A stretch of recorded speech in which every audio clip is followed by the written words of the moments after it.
Grace and peace, everybody. You know what we're about to do. You saw the thumbnail, you saw the title. We're going to be talking about Umar Johnson yet again. And I'm sorry, I just find the guy completely fascinating. It has been said that Umar Johnson is the longest running scam in the Black community here in the United States. I think there's probably some room to definitely give him the top 5. And what I want to do today is I have a guest coming on who has done a great job of chronicling Umar content. A lot of us don't even realize that we're probably using her content in our content about Umar. So I think it's only the right thing to do is to introduce you to she who has been providing for us so heavily. So ladies and gentlemen, I have the lounge. How are you, friend? I'm good. How are you, Jay Witt?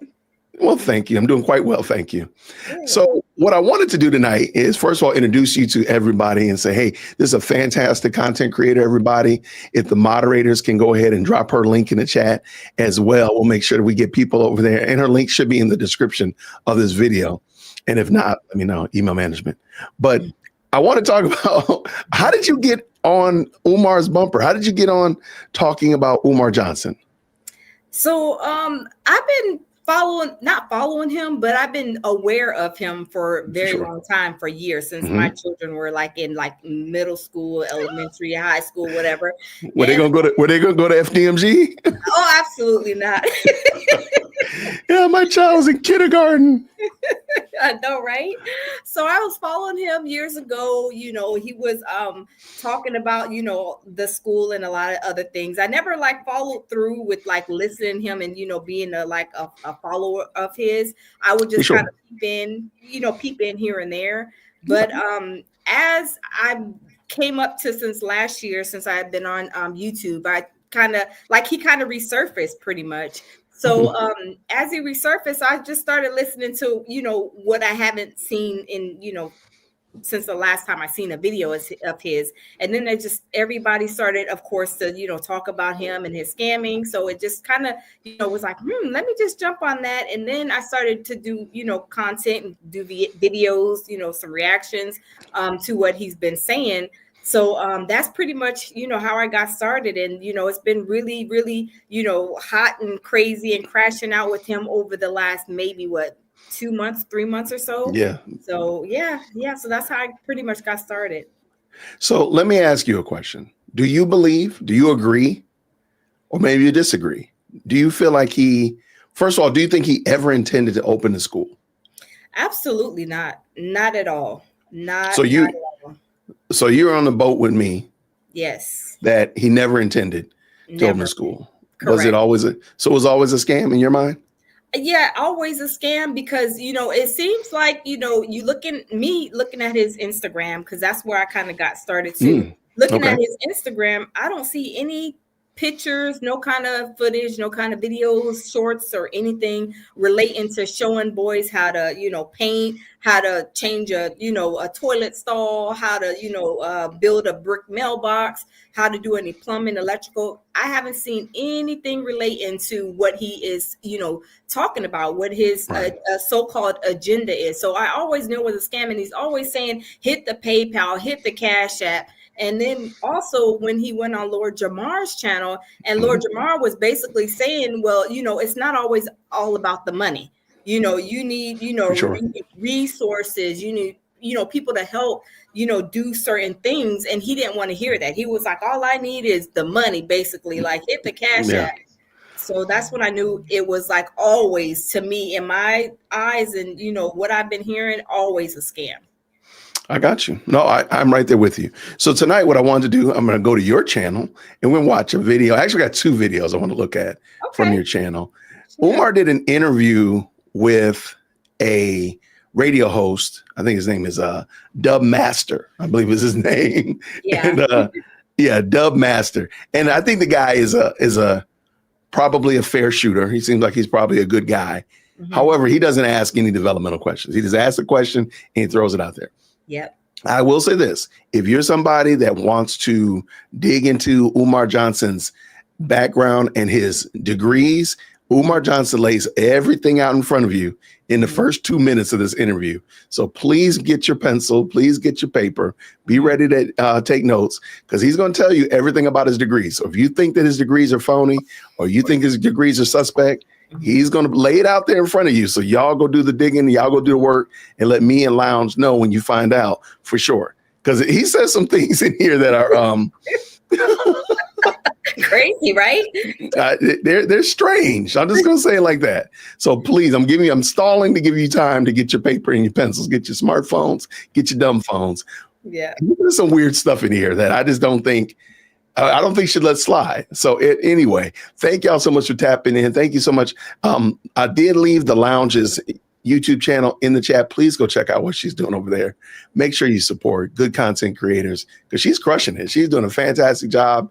She's not only putting out great shorts, great live streams, great videos on demand, but giving you good quality. So definitely go check out what she's doing over there, y'all. So let's go with no further ado.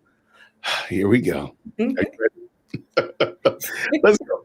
Okay, so again, this is Dubmaster, and all of these videos are on the Lounge's channel. So the link is down in the description as well as in the title of this video, and in the chat. So you can already go check out what she's doing. Let's get at it. Tell me to stop when you want to. Here we go. All right, let's get it. All right, so Dr. Umar, all right, and this is going to get very heavy for a lot of people, and it's going to be, again, something that a lot of people are going to have a problem digesting. Now, let's also lay a foundation as far as your education, because that is something that people need to understand, that you're just not a regular dude talking. Based on your education and your experience, like I said, I have followed your work for quite some time now. Actually, the last time you were in Queens, I was at JPAC on Jamaica Avenue, and I got to meet you about your book and all of that. So I'm familiar, and I'm very impressed with what you've done so far. But let's lay a little foundation for our listeners. Your education and your experience, sir. Okay, I'm gonna stop. I know I'm leave you on a cliffhanger. Get ready, because this is. Am I overselling it? No, you're not. Okay, it's a lot. It's a lot to unpack here. Okay, I'm just gonna let him go. All right, I'm gonna try my best not to stop him again. Okay. Yes, sir. Well, I have 6 degrees plus 3 professional certifications, one of which I voluntarily remitted.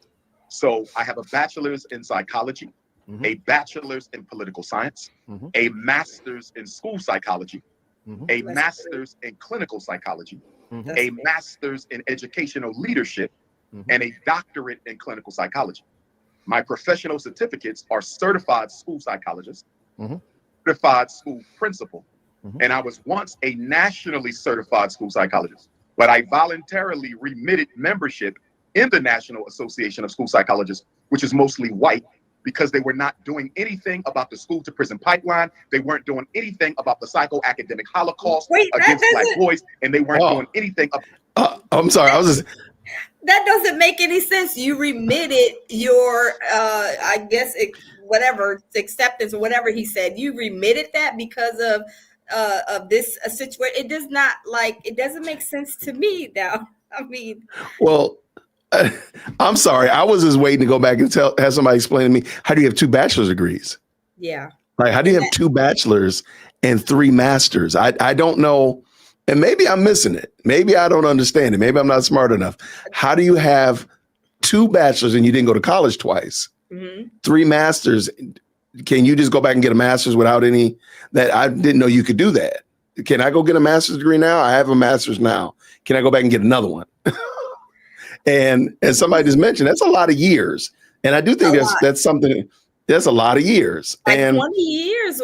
If you probably would add it up, I would say 20 years worth of all, that's a lot. I mean, we already know a bachelor's, associate's 2 years, bachelor's 4, your master's is another 2, doctorate is another 2. So that's a lot of years. And for all of those bachelor's degrees, those master's degrees, you got certificates. That's a lot. Even certificates, you have to go and, get some type of training, a class or something like that. So that's time too. I thought about it. I was wondering if he did all this to be a perpetual student. so he can stay in school and say rather he's in school and not have to pay child support, not have to be responsible for other things because what? He's in school and can't get sued for that because he's in school. I'm just wondering if maybe that's why he did this. But again, I don't know how you're in school that much. Like a career student or something. A career student. Yeah, and I know if you're in school, like, you know, if you have those previous degrees or you know, student loans, if you're in school, it will, you know, it will stop your student loans. Yes. So did he do that for that? I mean, from what he's sounding like, you know, the master's degrees is what, three? What did he say? 3 master's degrees, 2 bachelors, 3 masters, and a doctorate. So, okay, Dr. Dennis, and I'm only asking because I want clarity. I don't want to besmirch him. So if you dual major, you get 2 separate degrees? Because I thought if you dual majored, you were like, for example, physics with a double major in math. That would be you would get a bachelor's of science in physics with a specialty or double major in math, not 2 separate degrees. And I could be wrong, or maybe I'm misunderstanding it. So please, then, Dr. Dennis Winkler, shout out to you. Thank you so much for that comment. I didn't know you could do that. So my daughter is in school right now, and she's doing political science and a concentration. I mean, I guess if she double major, she would get 2 bachelor's degrees in a couple of years. So it would be 2 bachelor's degrees, but still, I bet not be paying for that though. Let me talk to her. But even with that, that means you went to school like numerous times, even to get that back. Even if you have, just say, you got 1 bachelor, you're in school for a bachelor's, and you're trying to do like a double major, like Dr. Winkler said. Don't you have to go to school like a second time if you're going to get another bachelor's and another bachelor's? I mean, I don't know. I think this one, Red Jacks, thank you so much for this comment. I do think he's playing semantics. Yeah. And maybe because maybe he double majored in political science and I don't know, African thought, and said and couches them and frames them as if they're 2 separate degrees, but really it's 1 degree. I'm wondering if maybe he's playing that. Let me see if Brother Winkler did not say anything. So anyway, I just think that's funny how he does it. And I do want y'all to pay attention. Please pay attention to Umar speaking, because after he gets done, there will be a test at the end of this segment. There's going to be a test. And so I want y'all to pay attention.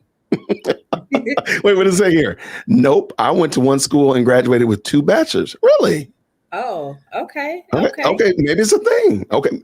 Hey, and we both said we want to make sure we understood this, because I didn't think that made sense to me. So if it's possible, I'm not sure if I believe him. Well, there's that truth as well. There's that little problem as well, Dr. Dennis, that there's a high probability that he's selling wolf tickets anyway. But I want to give him the benefit of the doubt. I don't want to take away from the brother if he actually worked hard for it. That's not my goal and my attempt. All I want to do is say some of the stuff he's saying is not going to make sense. All right. So he's going to go in. Let him finish up with the certificate. About the special education exploitation and ADHD exploitation of Black children. So I gave up my membership in the National. Okay. Now, Dr. Umar, why is it that you think people seem to have issues with some of the stuff that you say, especially when it comes to these kind of issues? Oh, you know what? We got to do a question in the chat right now. What do you think are going to be the 2 reasons that Umar says people have issue with him? What do you think those 2 reasons are? I would love to hear what y'all think, because they weren't what I thought they would be. Well, one of them was, but I got 50%. I got 50%. Yeah. Man, any scammer. Pang says, man, any scammer got a face, but just look, his body language and his eyes laughing out loud. He's giving it up. Paul said, he's not no D doctor. I don't care what nobody says. I don't believe so. Shout out to Johnny Walker Dredd, who's done a great job of dissecting Umar Johnson's dissertation. I really want that thing left me with more questions than I ever thought I would have. Jealous of him, and he's more educated than anybody. LOL. That's what he tells his viewers. Okay, So yeah. thank you so much. SM said, look, one of them is going to be that people jealous of his education. Okay, Yeah. that's a possibility. It's very much a possibility. Mm-hmm. That is, I think that's Booker T. Washington behind him, which is very funny. Yeah, that's weird because I thought that it would be Marcus Garvey or Frederick Douglass. Yeah, Frederick Douglass. Yeah, that looks like Booker T. Washington. And if you see right here, you can see the the GTON. So I'm thinking that's Washington. Oh, yeah. Short for Washington. That looks like it. But yeah, I wouldn't have thought he was, elevating Booker T. Mm-hmm. But we have another video later on that might actually add a little bit of light to that as well. So what do you think the two reasons Umar Johnson gets pushback? Any takers? Let's see what they say. Well, at the moment, people, the general consensus is that people are jealous of him. So you jealous of him, Lounge? You just jealous because he got all them degrees. You hating on him because he got more degrees than a thermometer. That's what it is. I'm very jealous. There you go. That's what it is. See? My 2 degrees don't got nothing compared to his 11 degrees. I mean, really. All right. So let's let Umar tell y'all. Don't even worry about it. I'm going to let Umar tell y'all why people are jealous of him. Or I'm sorry, hating on him. Let's go. It goes back to being unapologetically African. Meaning, okay, the 2 biggest issues that people take issue with. Mm-hmm. Number 1, interracial dating. Yes. I do not support it. I do not condone it. But it's important for people to know why. I don't care if they disagree because I'm unapologetically African. Okay. I'm not a politician and don't plan to be. I'm not a preacher and don't plan to be. Okay. I'm a truth teller. The reason I disagree with interracial marriage is because here in the American African context, Black women are the least likely to get married. Only 1 out of every 4 Black women will get married in her lifetime because of the war against Black men and because of Black men's insatiable craving for all other women who are not Black. So it is not a rejection of the white woman. It is a love and affection and a concern about the future of not only the Black woman, but the stability of the Black family. I have to stop right there. The stability of a Black family when he doesn't even have a family. He doesn't have any of this that he's preaching about is just, nasty work. How does he say this with a straight face? Now, this was done in 2020, right before the first Trump victory. Okay. So that was right before. So we're right before the pandemic. So this is all before then. So that means that his daughter that's crashing out on Instagram lives and crashing out on social media, she was about 16, 17 years old, give or take. Because I think she's 23 now. So what was stopping you from being a part of her life then, Umar?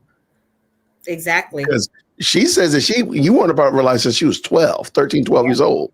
Said he never went to like all the important events and stuff like that.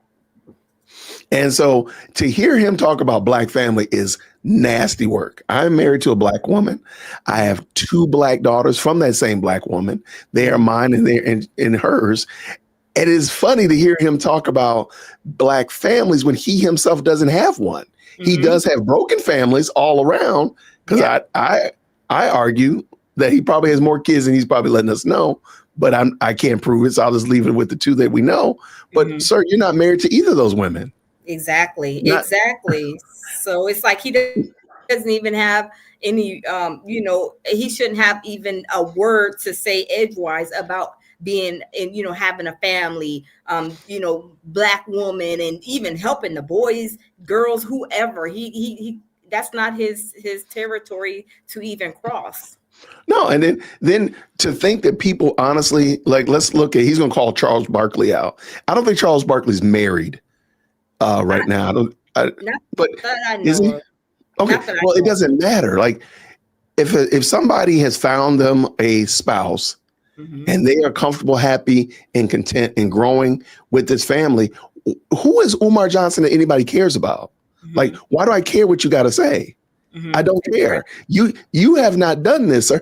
I've been married longer than you've been trying to build your school. That's a shame. That's a That's whole a shame on doggone his shame. behalf. Yes, on his I've been, behalf. I've been married 24 years, sir, and longer than you've been trying to put together this sham school. Yeah, And and nothing has transpired. nothing, You and can have not a 2 thing. kids, live your life, doing all kind of stuff, and where is he at? He's still at square one. Still, I don't even think it's square one. I don't think he even laced up his shoes. So I don't think anybody's really worried about what you're saying, my guy. So I don't think people are hating you because of your position on interracial marriage. I think we laugh at you. Yes. It's kind of funny. Mhm. It's a meme, but nobody lives by memes. This is not memeology. Facts. We're not living on memes. Exactly. All right, let them finish, Jason. Let them finish. You don't build family with the Black woman. There are no Black families. And so for me, when I see the Charles Barkleys of the world, when I see the Jalen Roses of the world, when I see the Kanye West of the world, when I see so many Black athletes and entertainers whose body of work I respect, and then I see them running around with somebody else's daughter, a woman that it was illegal for you to be with 60 years ago. So the way I see it, if the Black woman was good enough for you in Africa, she should be good enough for you now. If the Black woman was good enough for you in slavery, she should be good enough for you now. If the Black woman was good enough for you in Jim Crow and civil rights and Black power, why isn't the Black woman good enough for you now? So it has nothing to do with hating the Black woman. So we just gonna pretend, Lounge, are we gonna just pretend the most obvious and egregious thing about what he just said? Are we just gonna ignore that? We're just going to ignore him because I mean, he is doing all of this talking, and I mean, he does not even make sense because he just doesn't have, like, you cannot offer me no kind of advice when you are not even in that type of situation. You have no family, you have no relationship to say if a person, could, date interracial, have an interracial relationship or not, or this or what. To me, it's just a bunch of like, his mouth is just moving. It's like he just feels like I feel like when he opens his mouth, he just likes to hear himself talk sometimes. There's no doubt, no question there. I stopped giving advice on mountain climbing when I realized that I'm not a mountain climber. I have no idea what I'm talking about. I have no clue. Now I can watch people detail cars. I can watch those videos up and down the center, but I'm going to tell you right now, you better call a professional auto detailer if you want your car detailed. I could probably say I had to vacuum it out really good. I'm pretty good. I'm pretty nice with the vacuum. But you know what? You want to go with somebody who really does this on a regular basis. Monday through Saturday, they're washing cars. Yep. Whenever they're climbing mountains or whatever it is. You do not want me to be your scuba diver instructor, no matter how much I might have an opinion about scuba diving. And Umar Johnson will have you dead at the bottom of the ocean in a dirty car on the top of a mountain. Dead. And be like, do you know where he's at? Do you know where him is at? I don't know where him is at, knowing that he provided all kind of horrible advice and guidance and then left them to pass away down under to die. Right. But okay, and I do fault people that actually listen to him. And the point of this is to point out he's always been a scammer. Yes. He's always been a scammer. He always has, but it's like, he kind of knows how to go and like kind of course talk and feel I'm gonna say women, because that's who his target audience is I feel like weak women who aren't really strong, or maybe probably been through some things and they're still like a little soft, and they just got over a situation, and then here he is, trying to be slick on the tongue, and then they're believing everything he's saying because they're like, oh yes, that sounds good, that sounds about right, and then next thing you know, he's scamming them, he's trying to sleep with them, he's trying to say, oh well, yeah, your son, or you need your son, all these things that he's providing, which are lies, just to scam them out of their money and to clap their cheeks. I'm just saying. I don't want to add this sound effect, but yes, absolutely. Because think about it. Just a moment ago, he just berated Black men. On behalf of whom? On behalf of Black women. And let's be honest. He's not talking about single women that have options. He's not talking about older single women. He's talking about women with children, particularly boys. Those are the ones he's berating for, because those are the ones he wants to get next to. When the smoke clears, he wants to be next to them. And so he's doing his best to position himself as a defender and a caping for single Black women, single Black moms. Yeah. And that's really what he's trying to do. And this has just been a long going finesse. Yep. All right, watch this. I respect all humanity. I respect all humanity, but I unapologetically reserve the right to fight and champion the cause of the Black woman who is not being put up on the pedestal that she is entitled to by her Black man. Okay, so you have allegedly 2 baby mamas that you turned them into was it single mothers, right? Single moms, yeah. You should have had them on the pedestal, but you yanked them down and you like talk so bad about them. I mean, he's called it, one of the mothers an evil vegan, the other one Mama Smurf. So it's like you are saying these things and you're doing the total opposite, or have done the total opposite. And I think he just knows that he can get away with it. Nobody's going to push back. No offense to Dub Master here, the DJ. He's not going to push back and ask questions about this and say, well, what about your family? Yeah. Like what's going on? Like, why are you not married to one of your baby mamas? Exactly. You didn't have to, you put them both on a pedestal, take one down and make them your wife. Why not? Yeah. And he's not going to do that. But I hate that he didn't. But let's get it going. Yep. Well said. Hard to argue with that. So I don't know why some people have a problem. So easy. Why the hate? Why is it that Dr. Umar Johnson seems to, it seems to rub some people the wrong way? And I've heard it because since we announced this interview, I had a few people call me up and say, Master Chris, why are you gonna, bring this man on the radio? Because, he's this and he's that, and he hates this and he hates that. And I'm like, I haven't heard that. So why do you think some people, even though you say something positive, but some people hear the negative? The only thing I hate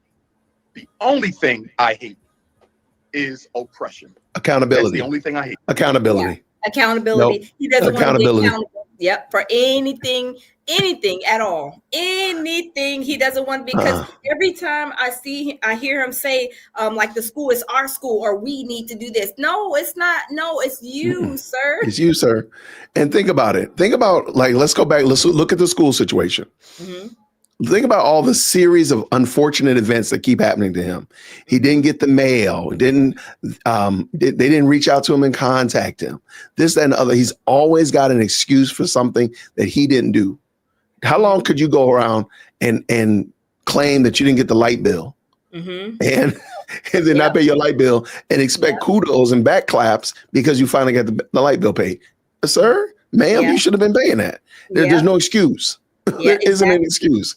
Exactly. And like really and truly, who in this whole wide world, everybody knows that if you got a house, you got a power bill, you got a water bill, a phone bill, you have these bills, and if they're not paid, they're going to be disconnected. Nobody is going to be chasing you and say, hey, you forgot to pay us, and then when it turns off, he's sitting here complaining and saying, well, y'all didn't give enough donations, and just all these crazy, crazy, things that he's saying to these people, his donors, evidently, because it's definitely not us. I do not hate people of any color or of any orientation. And speaking of orientation, the other twin issue that people take odds with me on is related to the LGBTQ RSTIVX. They take it with that because they don't same-sex relationships. But here we go again, Honorable. I do not hate homosexuals. I do not hate bisexuals. I do not hate lesbians. You understand? Right. Again, Black family first. If we're going to be African family first, how can I support a lifestyle that is taking more Black men away from Black women than they have already lost? Yeah. If interracial dating is a threat to the Jay Witt, now he's saying, Black family first, when, sir, you don't even have a family to claim the first. I mean, let's start there. You don't have a family, and then you're trying to talk about the LGBTQ when I've seen other videos where he's going in, arguing, doing these debates with, it was a woman he was debating with. I put that video up on my channel, but you are trying to tell people how to live, who to love, and all these other things when you don't have none of this in your life, sir. Now, if he was somebody who had a relationship, had a marriage, had a first African family or whatever he wants to call it, has a family, then you could say, whatever, just like you did. Wait, you have a family. You could probably provide a man that is probably, having some probably issues or something, or going through a little something. You could probably provide some type of, some type of help or something to help him through it. But Umar, he doesn't even have a wife. He didn't even take care of his children. So what kind of guidance could you offer a man that is in any of those situations? I mean, nothing. Not a one. And I think when people discuss Umar Johnson, truly, I don't think I've heard many people say they don't like Umar Johnson or they don't rock with Umar Johnson because of his position on the alphabet mafia. I think people make fun of him as it relates to his interracial dating situation, but not many people say like, oh, I don't mess with Umar Johnson because of Snow Bunnies. What is it? Black Queens Forever, Snow Bunnies Never. I don't know anybody who's really like, oh, that's what not. Most people, the lion's share of people that I know that don't mess with Umar Johnson is because they don't believe him as it relates to the school, and they believe that he's a scammer. Yep. The other things are ancillary and secondary. And I think it's interesting that he brings up the interracial dating and the alphabet mafia above the issue that really most people talk about is the school, the money, the accountability, where's the money going, all that kind of stuff like that. Not many people are not messing with Umar because he don't like white women. Yeah, because I think he does, but y'all don't hear that from me. I think so too. I totally believe that he'd be messing with him. But most people's issue is again with his fiscal responsibility, his accountability. He treats accountability like a cat in water. He's running from it. So most people that I know, and probably yourself too, Lounge, don't mess with him because of that. And I thought it was interesting. I thought it was kind of adorable that he made those two issues the reasons why people don't mess with him. No, that's not it at all. Totally off. Yep, totally off. Yeah. All right, let's bring him back up in here. I had to get him out of the screen because it was making me sleepy. All right, let's go. He making me tired. Lord have mercy. Black family, that homosexuality is a super threat to the Black family. How can you freely allow the public and charter schools to teach Black children about alternative sexuality when we don't have enough traditional sexuality going on? I mean, look at our homes. 67% of all Black children in America, whether they come from the Caribbean, Africa, or the States, 67% are being raised by single mothers. How can you solve that problem without focusing in on interracial dating? How can you solve that problem without focusing in on the Barack Obama-sponsored homosexualization of Black public school children? Did he worry about that with his two baby mamas when he made them single mothers? I mean, did he think about that then? I don't believe so. No, I don't think so either. You know what? That's suspicious. No, sir. No, sir. Like, how in the world do you get away with this? And you yourself have two baby mamas, and you're not married to either of them. You never were married to them.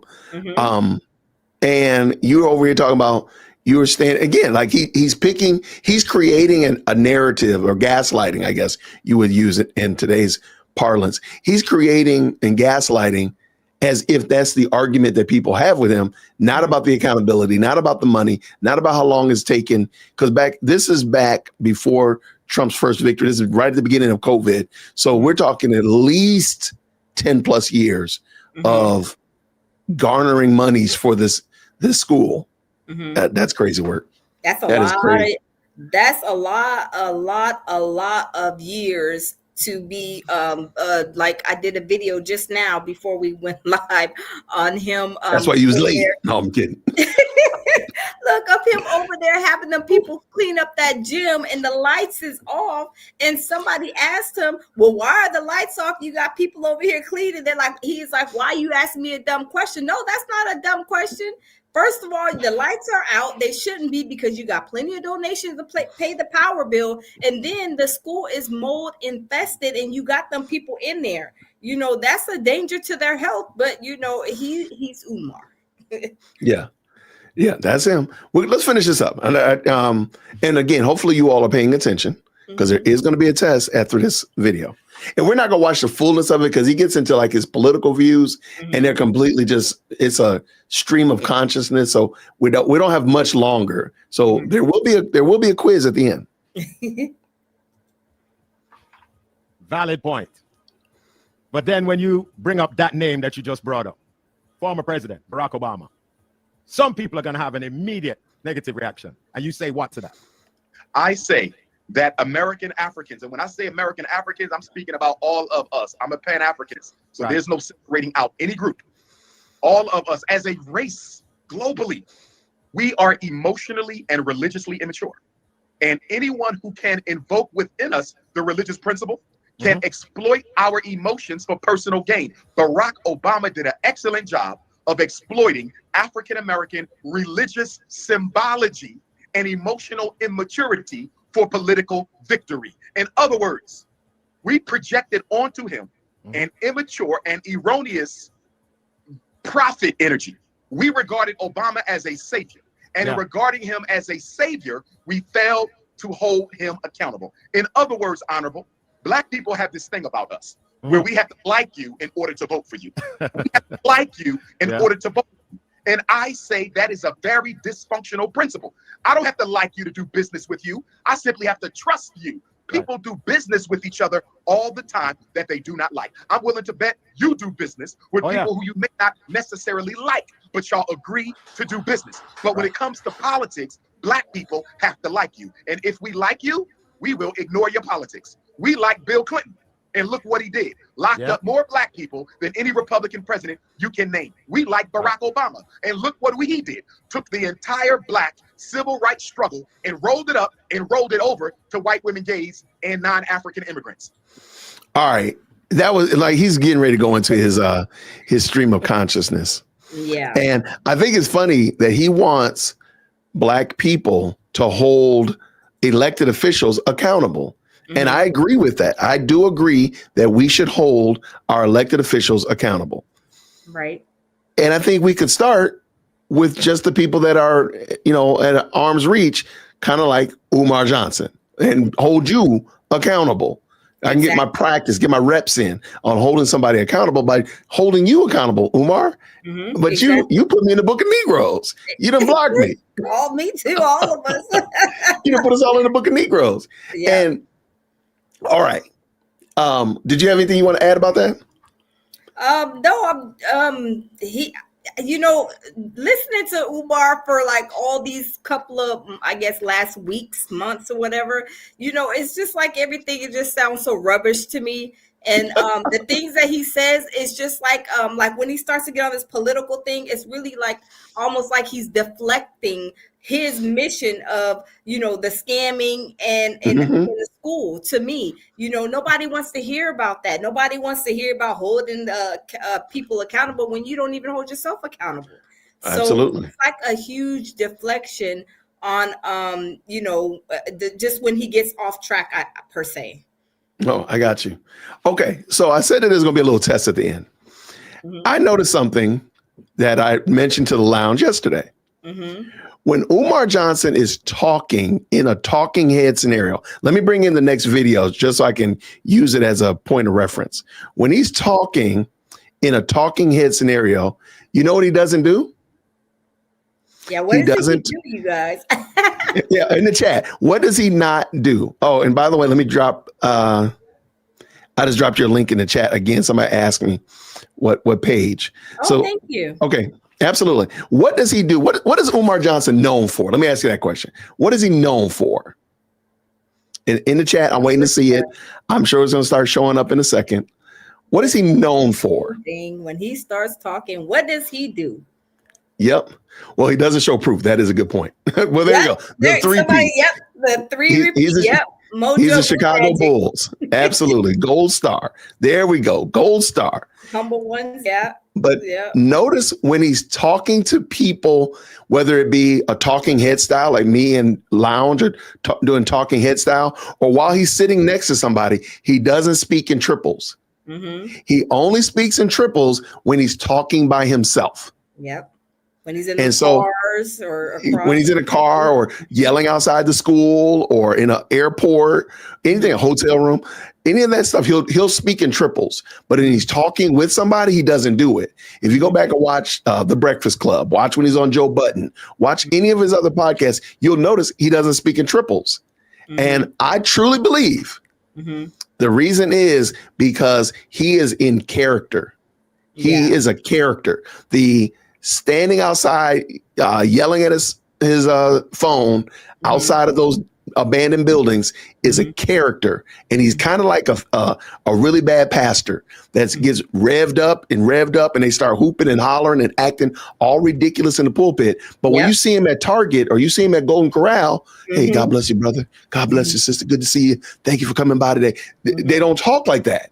Exactly. But when they get hyped up, and I really believe that that's his character. He is like and I'm saying character like an act. It is a facade. It is not real. It's not genuine. Some people argue that it might be like an actual mental. I don't think it's a mental issue. I think it's a well-known, because he doesn't do it. If it were like Tourette's or involuntary, I think there would be a problem. It's like he knows when to turn it on and he knows when to turn it off, which absolutely. When he goes, when he's, like you said, in the car, he's across the street, outside lectures, which is so suspicious, lectures. He's not repeating himself 3 times. And I guess he probably like, well, this is a paid situation per se too. They're paying me, so I can't be but for so long or whatever. Or the Breakfast Club, we got a certain amount of time. So by the time I repeat stuff, it's going to be an hour versus 30 minutes, There you go. So let me go ahead and speak clear. So like look at any of his lectures that he does. He doesn't speak triples. He might do twice, but he doesn't speak triples. And again, speaking in the car, talking to a person, any of that stuff is only when he's by himself that he's speaking triples. And I think it's because it's kind of he's like a bad Chitlin Circuit pastor that's preaching over here, hooping and hollering and making a fool of himself. That's what he does. Yep. Just my thought. And it is definitely, wait, sorry about that.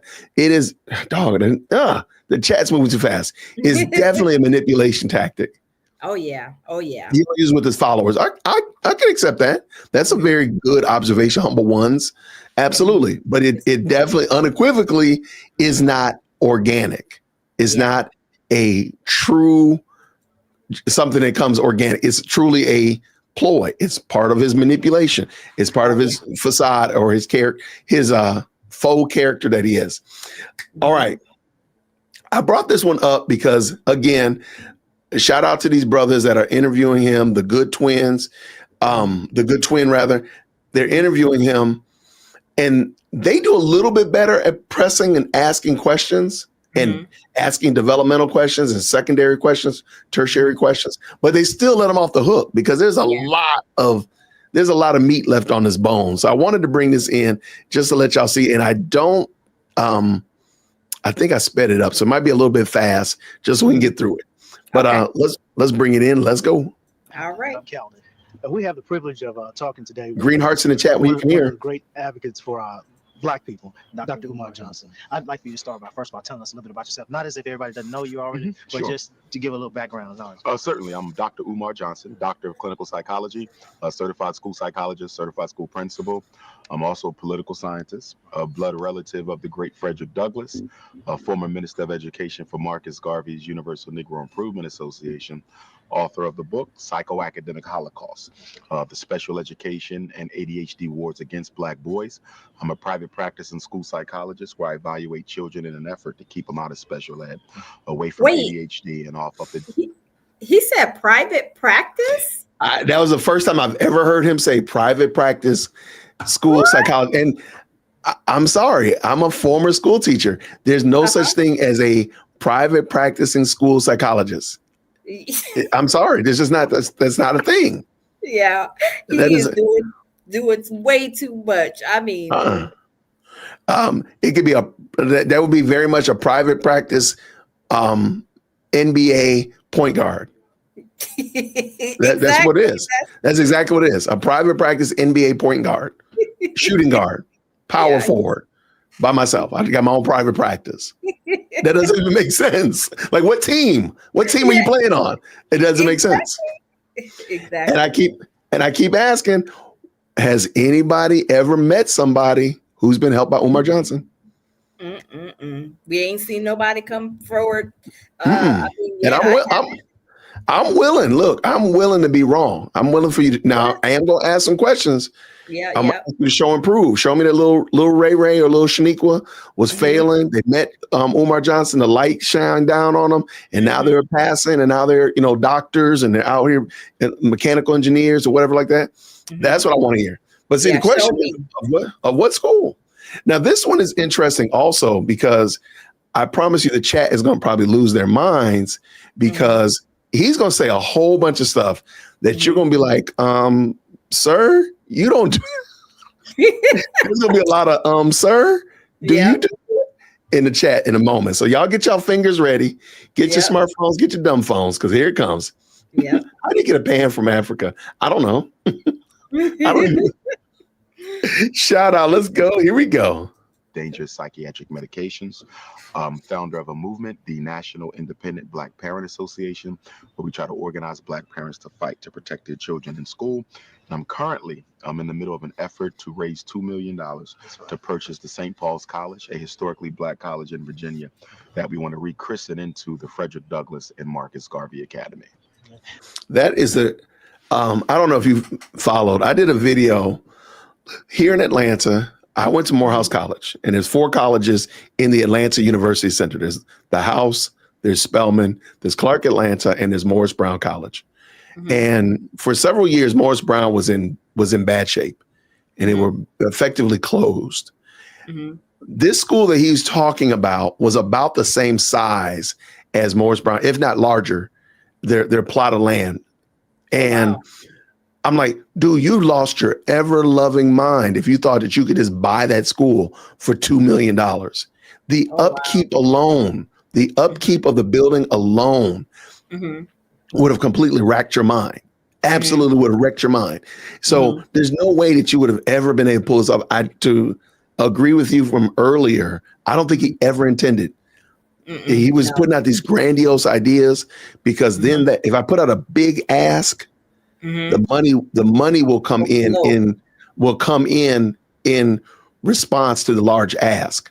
If I put out just a medial, like, I just need $10.85 to get me a number 3 at Chick-fil-A. Well, that's not gonna be a big deal. But if I'm saying I'm gonna feed all of West Cobb here in Atlanta, well, that's a lot of people. And then the money will come in response to that. That's what I think he was really shooting for. Somebody asked how old this was. This is about 8-9 years ago. Yeah.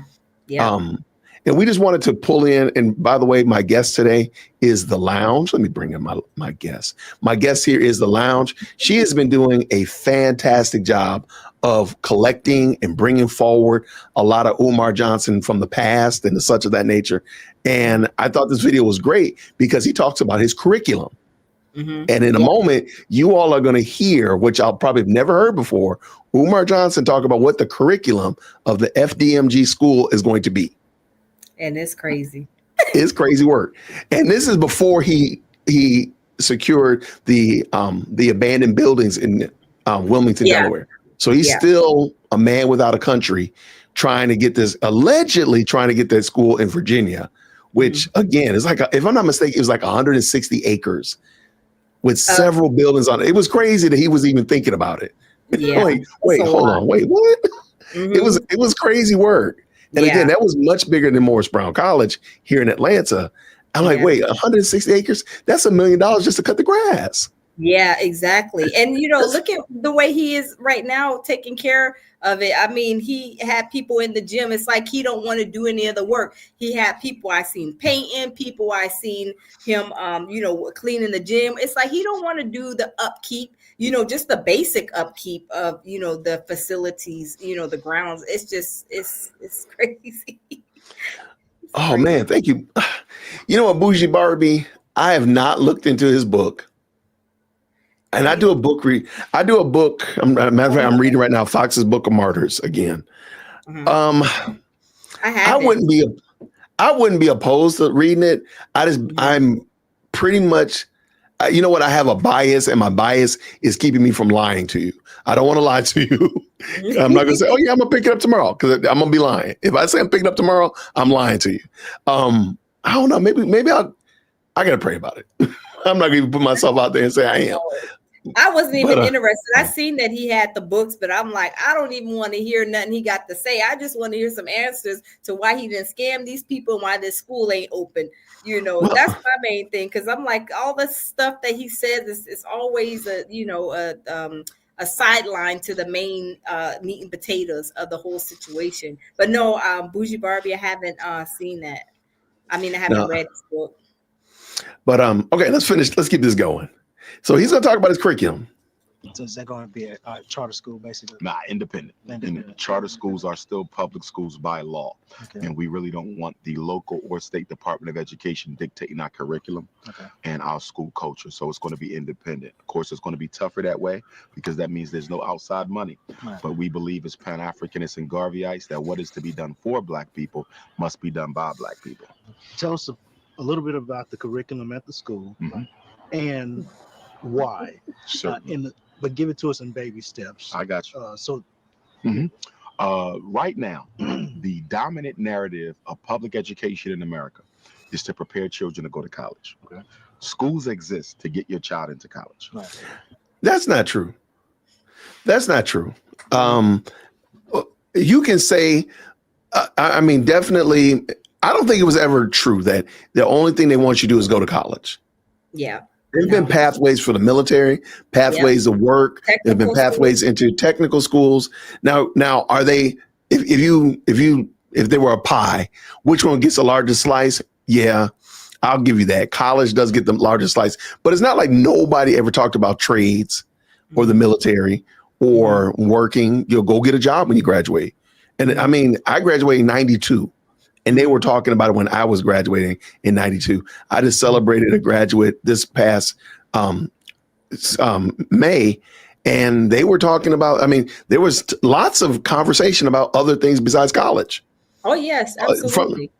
So I don't think that's true. I don't think it was ever true. Now, if you say, hey, the overwhelming desire is that people go to college, I got you. But wait till you hear what he says about college. And therein, I think, also is another issue of what he's painting, this narrative he's painting. But did you have anything you want to add? No, you're good. Okay. All right, here we go. For African children, that's not a worthy goal because college doesn't guarantee opportunity. That's right. It doesn't even guarantee a job. Right. We have to do better than that. Right. College is sending Black people into debt, lifelong poverty in the form of student loans. Right. That's not true.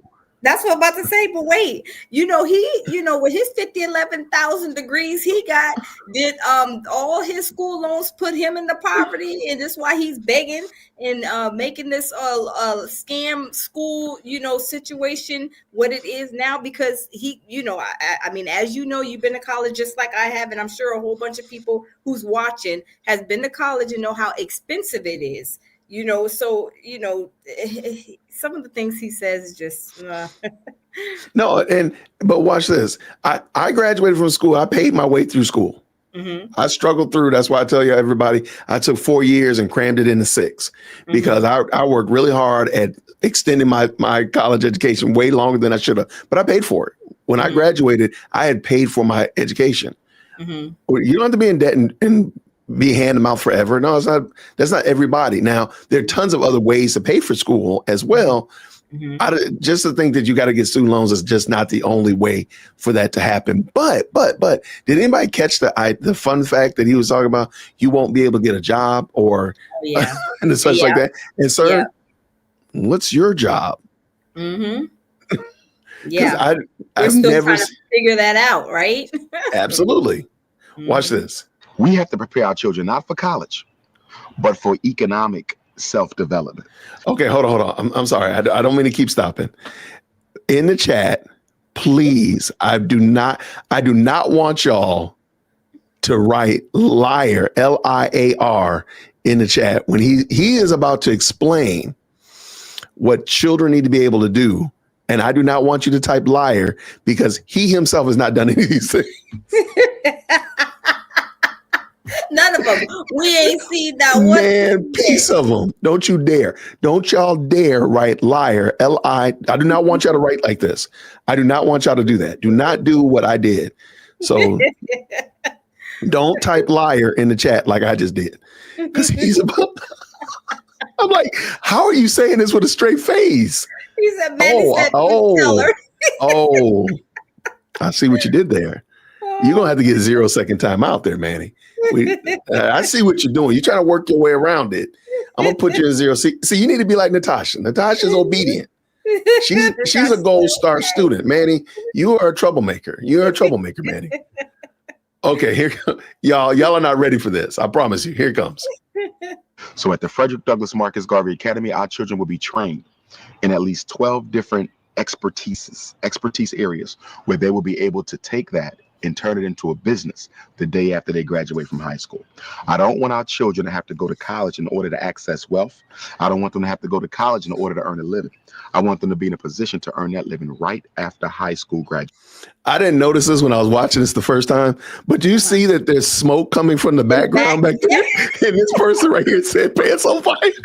Yes, that's what I said. Pants on fire, because I didn't notice it either. I did not. And it started. Look, it started happening when he started. It started right when he started. Wait. So are we to assume that you're doing these things? Economic freedom? I mean, he hasn't showed us. Yeah, he said after school, after they graduate, they should be able to basically be well off and this, that, and third. They don't need to go to college. Okay, that sounds really great. That sounds wonderful. Wait, because he's actually going to compound it. It's actually going to get gooder. So just hold tight, everybody. Don't be typing liar in the chat, though. So they will be taught how to do documentary films. They will be taught how to make vegan food. They will be taught the real estate industry. By the time a child is done 9th grade, they will have mastered the real estate market in their native state. By the time they're done 11th. Wait. Are you going to learn how to master the real estate market in your state? Jay Witt, hold on. He's a one-man show. I mean, does he know all about this? I mean, from what we see, it's only been him. And how are you going to be teaching all these classes? I mean, that means you ain't never going to get no sleep. Never. And let's also add to the fact, sir, your real estate game is lacking, shall we say. And we see this now with those abandoned buildings. Like, your real estate game is a little bit suspect, my guy. Maybe we should tamper down some of the enthusiasm a little bit and maybe, try some other angles. This is crazy work. Yeah, because all he did. All right. Great. They will have their own stock portfolio. By the time they've done their 3rd year of school, they would have already mastered multinational investments in stocks. Before they graduate, they will know how to do their own taxes. So we want to make sure that they are economically sophisticated and economically adept. I'm sorry. That brother right here. Hold on. Let me back up. This dude right here. This dude face is looking like, what in the Sam heck are you talking about? What are you talking about? Hold on. Let me get this. He is looking like this dude right here looking like, man, what are you talking about? He's like, the taxes too. We already know the taxes is that Umar got over there at the IRS is all jacked up, and he talking about helping the children do the taxes. He looking like, what are you talking about, man? Bless these brothers' hearts. They looking like, boy, what are you saying? He's like, what you saying, Willis? What are you talking about, Willis? And I'm sorry. I truly believe, you know what? I don't believe that. I believe he was making this stuff up on the fly. I think so too. I think so, definitely. I think so, to make yourself look so good, make yourself look like, oh man, after an interview, you're gonna be like, man, I wonder how they felt about my interview. I'm gonna leave them. This is what I feel he's saying. I'm gonna leave them with, thinking that I know how to do all this type of stuff. I'm gonna give them an impressive interview. That's how I feel he was talking. The way he was talking and speaking, yes, it's a lot. I don't think he ever, and again, I have no way of proving it. But I bet you when he gets done with this interview, if I said, hey, that sounds really good that you said that you wanted to build an intergalactic spaceship, I bet she probably nodded his head and said, yeah, I did say that. Dude, like, I guarantee there was nothing written down. I'm going to go on a limb and say nothing was ever written down about any of the stuff he's talking about. He's just flying off the, it just seems like he's coming off the top of his head. Yep, doing it off a whim. Yep. Yeah. Talking outside of his neck, as we say. Oh, and wait, but Jason, but the lounge, y'all are just being harsh to him. Y'all are just being mean to him. Just wait. Watch what he says next. Yeah, sophisticated and economically adept, because the top 1% richest people in America never went to college. Not only did they not go to college, most of them live off of unearned income. So while we're slaving, they're sleeping, making more money in their sleep than we do on the job. Yeah, passive income. Segue into the income. You talked about agriculture in that segment just a second ago. You talked about agriculture and the economic independence of agriculture. Besides agriculture, what are some other avenues? You just talked about documentary and things like that. For tourism. Okay. Black people spend a disproportionate amount of their disposable income on tourism. Right. Bob Johnson sold BET to Viacom in 2000 for $2 billion, I believe it was. He did that because he wanted to go into tourism.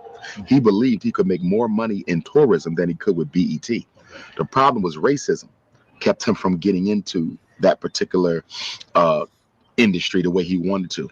We want to teach our children how to capture those black tourism dollars. The amount of money that we spend traveling, flying, floating, but we don't own any commercial ships. Okay, I just got to stop right there. Do you not see the comedy in what he just said? Because he's forever out of the country. He's forever traveling. And he don't seem to be bothered by any of the things that he's saying right here when he's flying, traveling, floating, wherever. He's going to be in Latin America in December. He's going to be all over the place. And he don't seem to have any problem with that at all. Not at all. At all. On everybody, look, on his donor's dime. Yeah, absolutely. This is a crazy word, man. And the bad thing is he's not done yet. Nope. We don't own any airlines. We own not a single what do we want to call that? Franchised hotel. There's not a single black franchised hotel on the planet Earth that I'm aware of. We have black hotels, but it's not franchised. So it's in one location and one location only. Right. That makes no sense with the type of money we spend traveling. So we want to teach our children how to capitalize on that. Clothing production and manufacturing. Very important. Our children will be taught how to make clothing. That's another area where we're spending a significant proportion of our disposable income. We want to teach brother right here. Wait. The one on the left. Production and manufacturing. Very important. Our children will be taught how to. He is trying not to laugh. Okay, I'm gonna put us. Look at him. He is trying not to laugh. He is like, what in the Sam? What in the world is this guy talking about? We're in the Sam Hill. This joker's up here singing a song and a dance, knowing that he is lying through the teeth. He know it. He like, what is he? Watch him. Make clothing. That's another area where we're spending a significant proportion. He looking like, what the heck? I called him like, is it for real? He looking like, wait, did they check cash? Did we pay this guy? Did we pay him? What in the world? He's looking at the camera guy like, oh, wait, did we pay him? Bless it. I like him. This guy is my spirit animal. He looking like, wait, did we pay him? Did the check clear? Oh, let me tell you something too, Jay. With one of my followers or subscribers, one of my subscribers, they said that one of the brothers stopped following him and was in Lennon Honors chat. One of the brothers, I'm not sure which one, but one of them, I guess, stopped following him, stopped, listening to his shenanigans, and was like, "This is a scam. Let me just go ahead and unsubscribe to him." I'm with it. Hey, I don't know which one it was. I pray both of them did, but one of them is vocal. I'm fine with that. Yeah. He looking like, wait, we paid for how much is? Like, how much did we pay him? Because he look. Oh wait, their channel's called Good Twin, Bad Twin. Yeah. Oh, okay. So one of them is good, one of them is bad. Hopefully, both of them left this clown and got their refund check. I hope this so. Is great. All right. about disposable income. We want to teach them how to make their own clothes. Okay. Now, you brought up airlines. You brought up clothing. Now, might sound like I'm taking a jab. I'm That's all taking right. jab. Tyler Perry just went in negotiation to buy an airline. Mhm. You got Damon Dash. You got Shark Tank. Damon. You got Whoever. Flax. Right. I'm leaning towards another question. Sure. Because you talk about it a lot of times about wealth of those that. Mm-hmm. What's the answer for? Is there an answer to change? Is there something they can do, or is it? How do I put the question? Is it something that? Because there's a lot they can do. The problem is the higher you go as an African in this country on the economic and entertainment food chain, the closer you are in direct contact with white people of power. You understand? Thereby, the less freedom you feel to reach out and help your own people. It's ironic and it's contradictory, but the richest amongst us are the least inclined to do something, because the more money you have, the closer white people watch. So how do they? I was just thinking of something here. Is very odd to me that Umar Johnson knows good and well that he's lying. In my opinion, based upon information, belief, he knows he's lying. And he will always steer the conversation into waters that he's very familiar with. Because you know what he's not talking about? What's he not and talking about? I don't think he's not talking about the school. He's talking about all of these other things that he's very comfortable talking about. They're like his little security blanket of conversation. He gets those here. So you could be talking about whatever. And he's going to bring it back to his security blanket of white people are bad. Black folk got to be self-actualized, and they're keeping us down. There you go. That's his little formula. Instead of what he's going to do at his school, that's going to be different. What he's going to do at the school, he's not talking about this school. He's talking about a whole bunch of other stuff, and they're going to go way out. He's going to drag them into a whole nother direction and never come back to, as Manny said right here, the school. Yep. See, I would if I'm interviewing him, I want to know okay, you have these certain degrees, sir. Okay, I understand that. Okay, you didn't bought the school. Okay, what's the status of the school? Have you opened the school? Have you got all the accreditations? Have you gotten, the staff? Do you have the chairs, the desk, the lunchroom, tables and chairs, equipment, anything. food? Yes. Anything dealing with the school. And that's not even like, that's more of like the meat and potatoes of this whole thing. But it's like they're talking around it instead of directly addressing it. Right. And they're allowing, and Mojo said right here, it's deflection. They're allowing it to be, they could easily come back to that and say, okay, by the way, now, how are you going to be teaching financial literacy? We're like, well, who's going to be teaching this? Like, there could be a lot more questions that could be asked and stay right here in the pocket. But no, they let them run all around the field, go all up in the stands and in the parking lot and everywhere else. But he could be right here in this pocket of, all right, now explain to me how you're going to teach this. How are you going to learn real estate? Just saying they're going to be able to master real estate in their state. Yeah. Like real estate is a big word. Like, are we talking about houses? And I mean, it's abandoned buildings.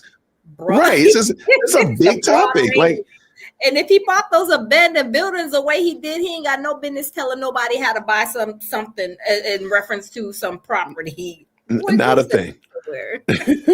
Not a thing. Let's keep this going. Let's go. Well, how can they? You know what I mean? Not critical of. No. I understand. I understand. Success. They have to move as a group. The reason why I say that because our spectrum is from.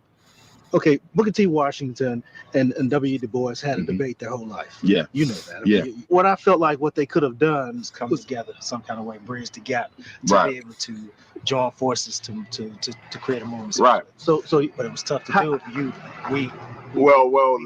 Also, it wasn't so much ideology between Booker T and W.E.B. Du Bois, but ego. It was ego. Same thing with W.B. Du Bois and Garvey. Right. It wasn't ideology.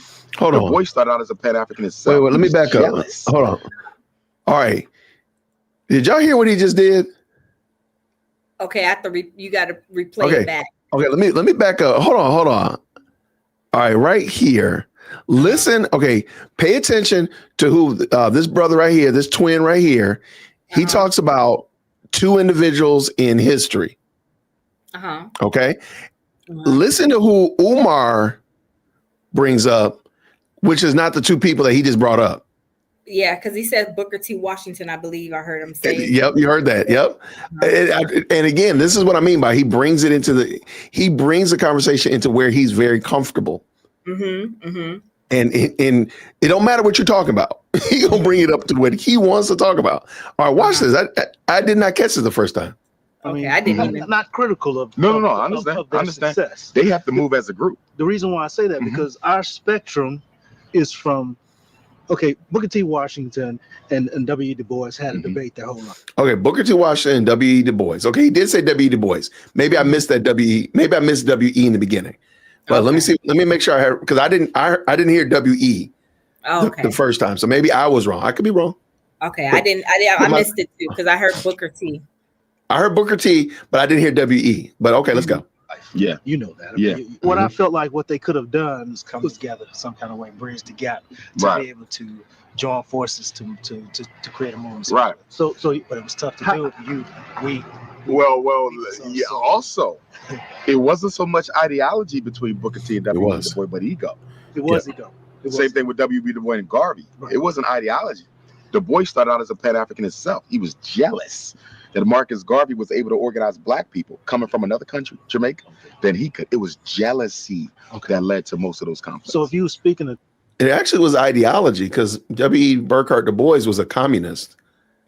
And of course, Booker T. Washington was not in any way, shape, or flavor a communist. So there was a lot of problems there. Garvey was a scammer. That's why I think it's very appropriate that he latches on to Garvey. Garvey was a scammer just like he was.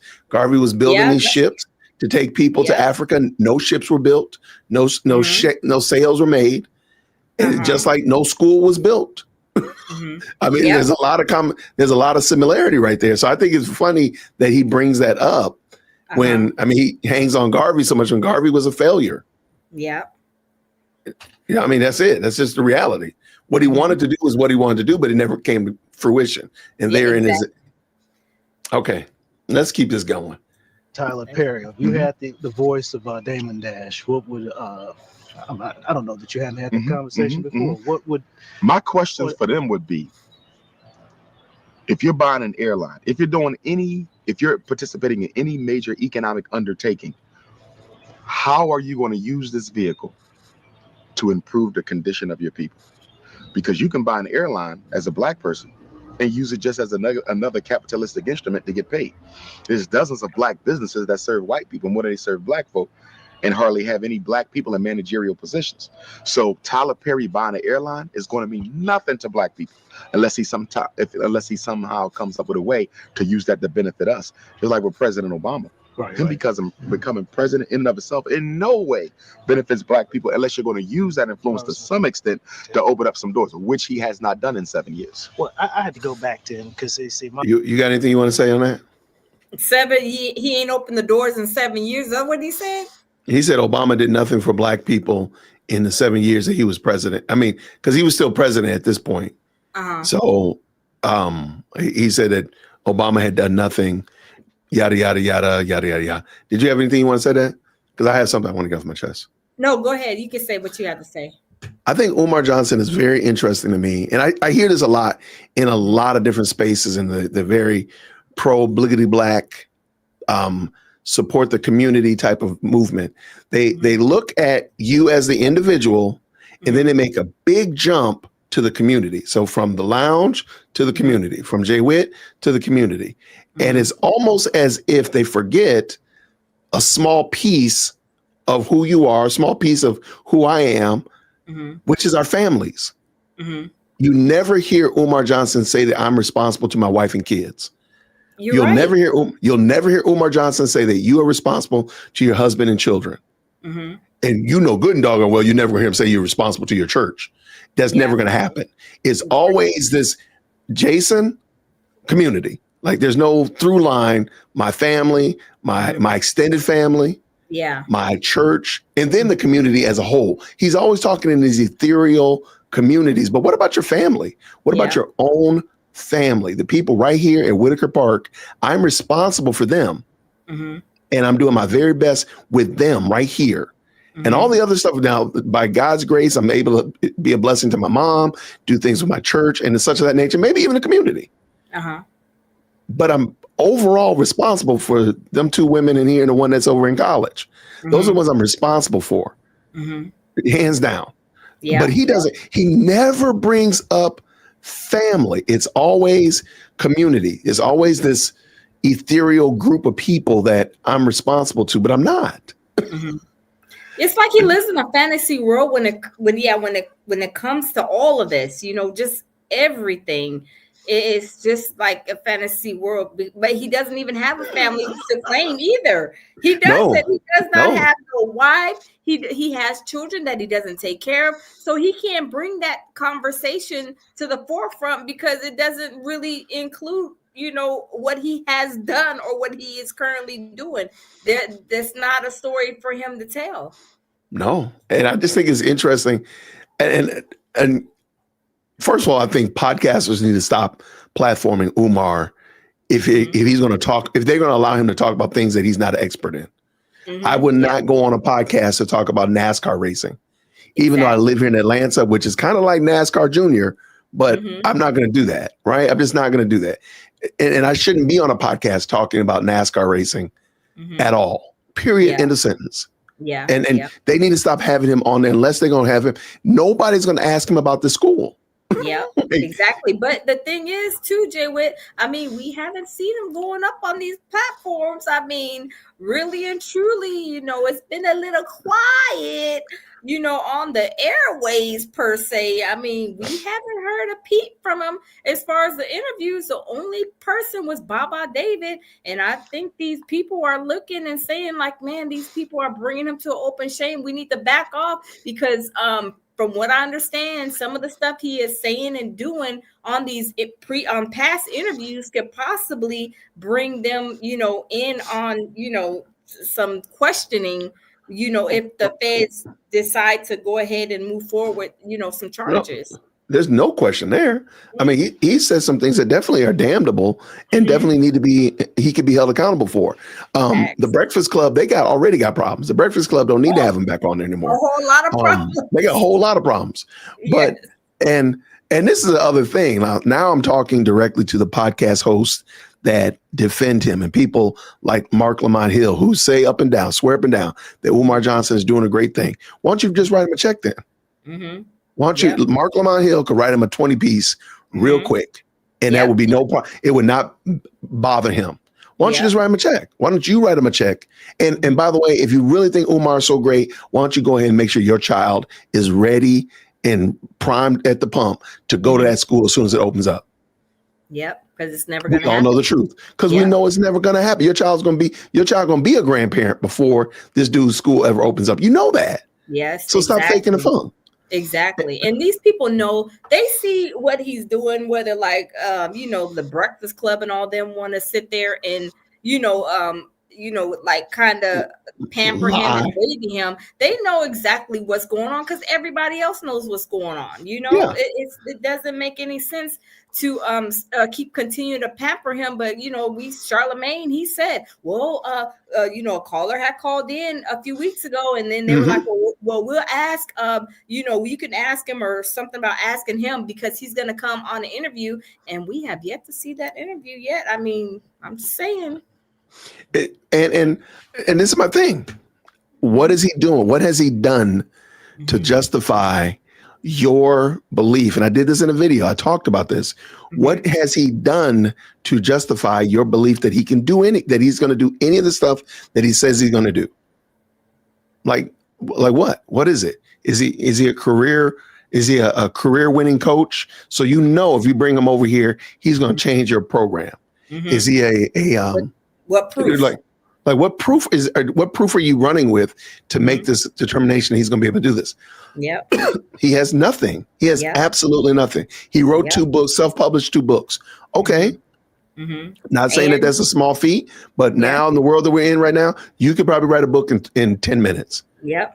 You could write a book probably in 10 minutes and have it published on Amazon, ready to sell before this live stream is over with. Yeah. That's not a big task anymore. Exactly. So what has he done And let's be more specific. What has he done in the education space that makes you believe that the school is going to come to fruition? I'll just wait. Mm-hmm.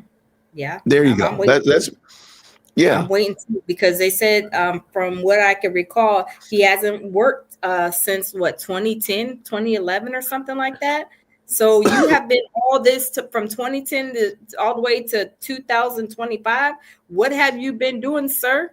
I mean, you haven't proved us nothing. You ain't showed us not one thing. Only thing you have proved to us on a consistent basis is that you can turn that your phone around and tell people to hit your PayPal, and then you're over there gallivanting and on your vocations on to different countries. That's the only thing that you can show us consistently about what you do. But as far as opening a school, trying to see any kind of certifications you have applied for, nothing dealing with the school he hasn't showed us anything. Nothing. And I think people, and again, no offense to these podcasters, but I think holding his feet to the fire and say, hey, all right, let's stay right here, because y'all talking about Garvey and W.E. Du Bois. And again, this is his wheelhouse. This is his peaceful, calm waters. And he can talk about this foolishness for 2 days straight. But why not ask him about this school? Why not? Because that's the big thing that everybody's asking about. Because here he was still in the process, I'm using that term loosely, of trying to buy the college, the former college. And I'm like, why are y'all not staying there? But and let's keep going. Yep, let's go. My thought process is something you spoke of earlier. We got some earlier footage of you just a minute ago where you had some a part of a documentary, and you mentioned the thought process, because I'm a big on the power of mind. Because, yes. Okay, so how do we make this be realistic to me or the average person? Because what you're saying, I get it. Tyler Perry, he did his thing. He got his. You know what I'm saying? Yeah. And Mr. Fubu Damon, he did his thing. Damon Dasher did his as well. You know. So how do I, change my situation to make it where I can be? Because we talking wealth. Yes. We talking billions. We talking, and so to the average person, we don't even live in a world of being financially astute. 65% of African Americans have no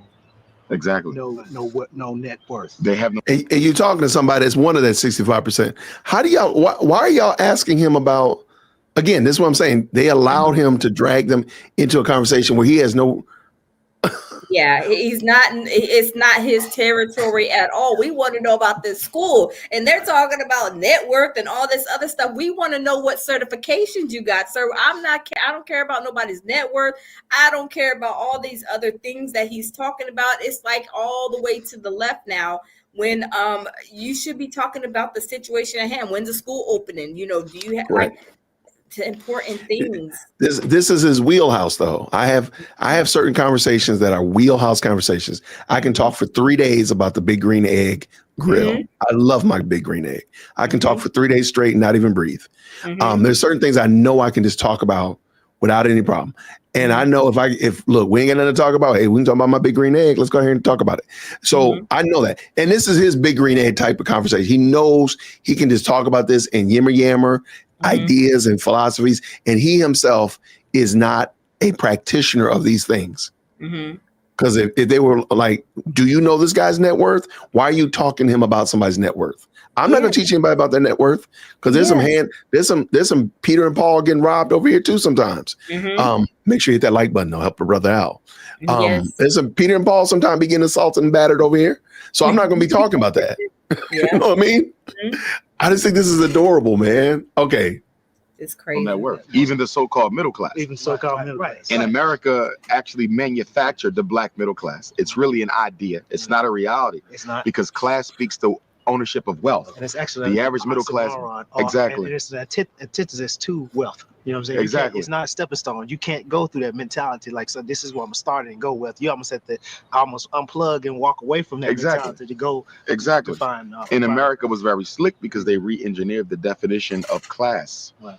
Okay. Class no longer includes your net worth of wealth, material assets. Class is purely education and occupation. That means a school teacher raising 4 children on her own at a $30,000 a year job, hypothetically speaking, because she has a master's degree in education, and because she's a school teacher, she's considered middle class. Middle class, yeah. But when you look at the amount of money she takes in, yeah, times the amount of children she's raising, she's below the poverty line. Wow. But she's considered middle class Wow. because they took, you understand, net worth and income out of the definition of class. And it's I don't think that's true. No, I don't believe that's true at all. No, I don't believe that. Just another deflection. He's just deflecting. And well, see, a funny person would say, well, it's coincidental. It's interesting that you brought up school teacher. How much will your school teachers be making? Like that should have been. Exactly. How much you gonna pay your teachers? If you're so concerned about that, how much you gonna pay your teachers? Yeah. So what's their net worth gonna be? Right. That should have been the pushback. But he's talking about stuff and he gets away with this. Somebody said, why does he not get checked? And I think that's a great question. Why is nobody ever checked? The problem is, well, first of all, you get put into the big book of Negroes. Yep. You get called tearing down a black man. Yep. At least he's trying to do something. I did a whole video of all the comments we get. And part of the problem is a lot of the time, Francis, thank you so much for the question. A lot of the time people really don't want to admit that this guy's a scammer in 4K. And it's so much easier to blame the lounge. It's so much easier to blame Jay Witt, to blame Lennon Honor or KKC or whomever else it is that's dunking on him and say they're just being mean. They don't understand. They're tearing them down instead of just saying like, dude, this guy's been collecting money since way back when. He didn't even have dreads back then. And he was still talking trash then and still has accomplished nothing more than that. And a lot of us just don't want to admit it. It's the sunk cost analysis. And they say, well, we already put in so much money, we can't back out now. No, you can't. You can't just say, I threw good money after bad, I won't do it again. That's really it. But real quick, shout out. What does Smitty say here? I completed my associate's, bachelor's, and master's. All before the school came together. Wow. Shout out. Thank you so much for the $10 super. Yeah, shout out to you. Now, okay, now hold on now. You got to go ahead and get your doctorate because he might roll up and have a school done tomorrow. So go on and get your doctorate. Go on and get your intergalactic pilot license, your multiversal Uber permit, because he might roll up tomorrow and be like, school open, taking applications and stuff like that. So go and get your doctorate, get it done. This guy right here, shout out, man. Thank you so much for the $10 super for sure. All right, let's keep this thing. Oh my goodness. Oh my gosh. Education and occupation. So what's the solution? So how do we get there? Well, here's the thing. We got to recognize that wealth is intergenerationally created. Most people who get rich don't get rich in a lifetime. Wait. Okay. I can almost guarantee you he is going to bring up white women. I haven't watched the rest of this. I'm going to make a bet. He's going to bring up white women because he's going to talk about white women marrying black men and then taking the money to the white community. I'm almost guaranteeing he's going to say it. Let's see. Because whenever I hear intergenerational, he almost always brings it up next. Okay, that's it. Hold me to it. Let's see. Oprah, that's once in a while. Bill Gates, that's once in a while. Most people are intergenerational wealth. That means what? That if black people want to catch up, we have to start saving wealth and passing it to the next generation. Our biggest problem ain't that we're splurging. Is that every time we splurge, we're stealing from our descendants. You're giving them no inheritance to get started with. But the white child, they're starting out $100,000 plus, $1 million plus. And I think we have to become more strategic in the way that we do our health plans, as well as our life insurance plans.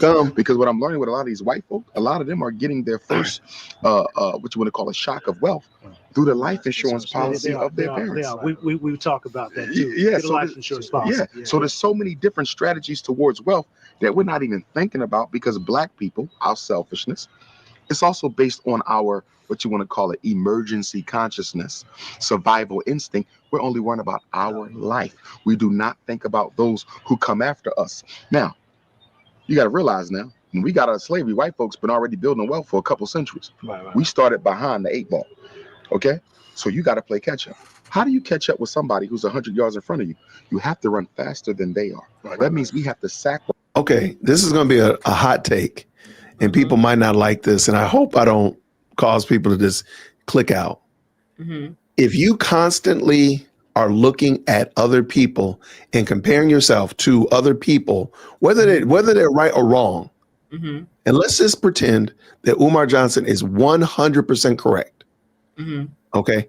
If all you're doing is looking at them saying, I got to be better than them and so on and so forth, not focusing on bettering yourself, you will never catch up with them and you yourself will never be better. This is all, I mean, we're looking at a generation, probably 2, that all we've done is compared ourselves to other people groups instead of saying, what can we do about ourselves? And this is something a lot of people don't like, but I said, there's a lot of problems that Black people have that don't require any other people groups involved. We need to have a conversation with the highly melanated people. We need to have a conversation, and it don't require white people. We don't have to blame white people for why, if we go to our local Walmart, all our women run around here in bonnets, slides, and pajamas. We don't need that's got nothing to do with white people. Yeah, exactly. And so one of the problems that we have is that we keep blaming and comparing our problems to other people when our problems are really something that we need to have a conversation, discuss amongst ourselves. Exactly. It doesn't have anything to do with, now, sure, there could be there could be a smidgen of white interference or Hispanic interference, but a lot of the problems that we have as Black people, they're our problems. And we need to have a conversation about those problems. And this right here about our wealth situation, which I do agree with them. It really has nothing to do with white people, though. No. It's us. And he's given a duck and cover. Even in his assessment, he's taking the onus, the weight off of us and putting it on white people. White people are like, I ain't worried about you. And so that never gets resolved. Yeah. Okay. That's true. Yeah, I just think this is very interesting. And he does this a lot. And there's no, he's a prince of being accountable and not being serious. And I think he just has learned, like, I don't hold people accountable for what they actually do. Yeah. It's somebody else's fault that when you step on that scale tomorrow morning, the number, that's not your fault. It's somebody else's fault. Everybody else's fault. It's only your fault when the number is what you want it to be. Exactly.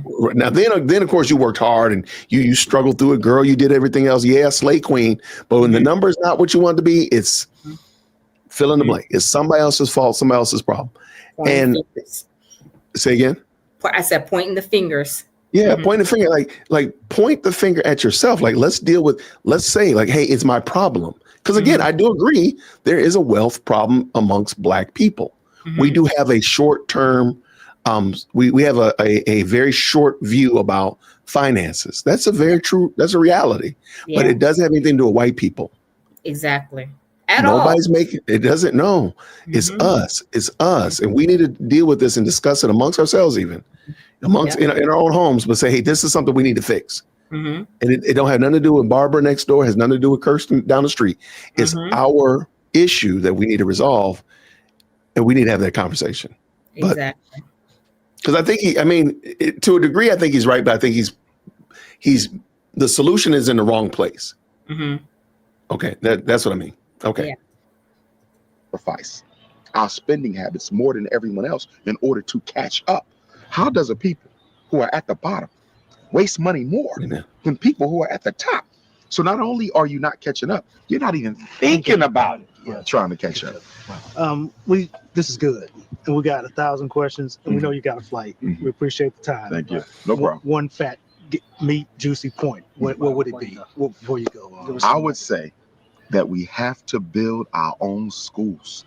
Everything we're talking about, the only way it becomes normalized, the only way it becomes a part of the collective Black consciousness is if the children are raised with it as a group. Remember, all progress is group work. It's teamwork. That means we need all the children in Jackson to be taught the principles of financial empowerment. All the children of Jackson to be taught how to eat healthy. All the children of Jackson to understand what Black family means and why it's so important. Until then, it's just a specialty. As we spoke earlier, diet being a specialty, wealth is a specialty. Think about it. If you're black and you're So on my channel, I started my channel out discussing woke ideology in the Christian church. And I noticed there was a trend early on when the channel was called Dear Woke Christian. Early on, there was a trend of people who are not Christian telling the Christian church how to do Christianity. And I was like, that's very interesting. Well, first of all, what you're saying is wrong, but it's interesting that you're telling us how to do what we're supposed to be doing, but you yourself are not a practitioner of it. Exactly. And I'm just finding it amazing. It is amazing me that these gentlemen, they look very intelligent. Yes. They're allowing this man to sit here and talk to them about stuff that he is himself not a practitioner of. Yeah, exactly. Unless I'm missing something, sir, you're not a member of a black family. So what do you have to say? Yeah. What do you actually have to say to me about being a black father or a black husband when you yourself are neither? Exactly. You're not in your child's life. What do you have to say to me about wealth when, sir, you hit me up for money to pay for your ticket to get you here? Exactly. What do you actually like? I don't understand why people allow this with no pushback and no, this should not be okay. This should not be a thing. Yeah. And the thing is too, kind of referring back to the abandoned buildings that he bought. Usually when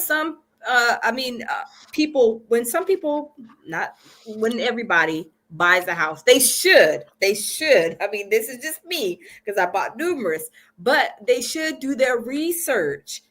If you're buying, especially a commercial building, why was it, left abandoned for so long? Why didn't somebody else come and buy it? What are the problems? What are, because you're gonna what's it called? You're gonna inherit these problems that the previous owner had. So you have to do your research. So when he talks about teaching, these kids about property and real, you have showed us, sir, that you make bad decisions. You don't do your research. You don't go and, do your comparisons, go do your research on, all the important things that you need to prior to you, making this big purchase. It wasn't no small purchase. It was, a $400,000 school, I believe that, from what I can recall, that the price of the property. So how are you can't teach something to somebody, like you said, Jay Witt, you can't teach something to somebody that you are not a practitioner of. Yeah, and know anything about. You haven't shown and demonstrated that you actually know how to select a team. And I was thinking about it because I've had this comment before. Well, he's doing it all on his own. Like Michael Jordan, and I don't know where you all fall in the argumentation, but Michael Jordan is probably the best basketball player of our generation. But y'all would not, and y'all would think it would be crazy if Michael Jordan said he was going to win the NBA championship 3 times in a row by himself. Y'all would all say, dude, you're crazy. Like, that's not going to work. No matter how good you are, 1 versus 5 doesn't work unless it's a John Wick movie, right? That doesn't work. You can't do that. You would be like, where's your team? Where's your team? Where's your coach? Where's everybody? And the same thing here with Umar. He could be the best at one part of this, at one aspect of this, but he can't be everything. That just doesn't make sense. And that's all we're saying is like, I believe, some of the ideas, and I've already given him credit, some of the ideas he said are right, but I think you'd be better off looking at a pocket watching with JT or somebody else. Like, like there's he's absolutely provides good information, and he's that's what he does in his day-to-day life. So you can trust and believe that he would provide you good guidance on that situation. But here Umar he's saying, talking out the side of his neck, talking about he want to do this, he want to teach the kids this, that, and the third, and then he doesn't even have half of the skills or even knowledge. I mean, and buying realty property, you just failed in that part, with the abandoned buildings you bought. So what really can you teach these children? Like, let's even talk about that. How are you going to teach these children the skills? Who's going to actually teach them? What does a day in the life look like? Yeah. Like, is it like, who are you going to tap to be the teacher to instruct this particular aspect of the school? I'll wait. Yeah. But I don't think it's going to happen. And by the way, we also realize that one of the reasons why, and I'll bring this up and I'm going to get back. One of the reasons why he wants to focus on going into trades is because his school is not going to be accredited. So when they graduate, their high school diploma is not going to be worth anything. So they won't be able to go to college. So that's another reason why he talks about trade, because he knows that the degrees, the diplomas that they get are not going to be worth anything because the school is not going to be accredited. And so no college is going to accept that, or they're going to have to go through some other steps in order to be able to be accepted to a college. So he already knows that part, but I digress. But I don't want to digress real quick. I want to say thank you again. There we go. Smitty, man, coming through again with the $5 super. He says this: Umar's intentions aren't all bad, but, and I agree with you. I want to make sure we both agree. But I stopped being a fan when he turned down Lord Jamar. That Jamar video, I have it on my channel. I did a review of it. Hey, I think Jamar is kind of wild in some other areas, but I believe he was really extending Umar an olive branch, a leg up, whatever the example you need, metaphor you need. But he was giving him a lot of help because we looked at the school that he's talking about, the Trey Weaver School, and it is a fantastic little school. And if Umar was serious, shout out to FBA Smitty.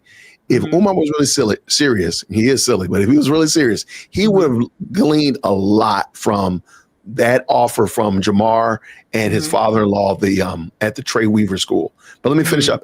And help. Huge red flag for me. Absolutely. I mean, there was a lot of help and a lot of people watched that video where he was on there. He got really upset with Jamar about that. Go ahead. Yeah, he was very upset, and Jamar was offering him all kind of help, and he was like, "I don't need their help. I need their money, basically."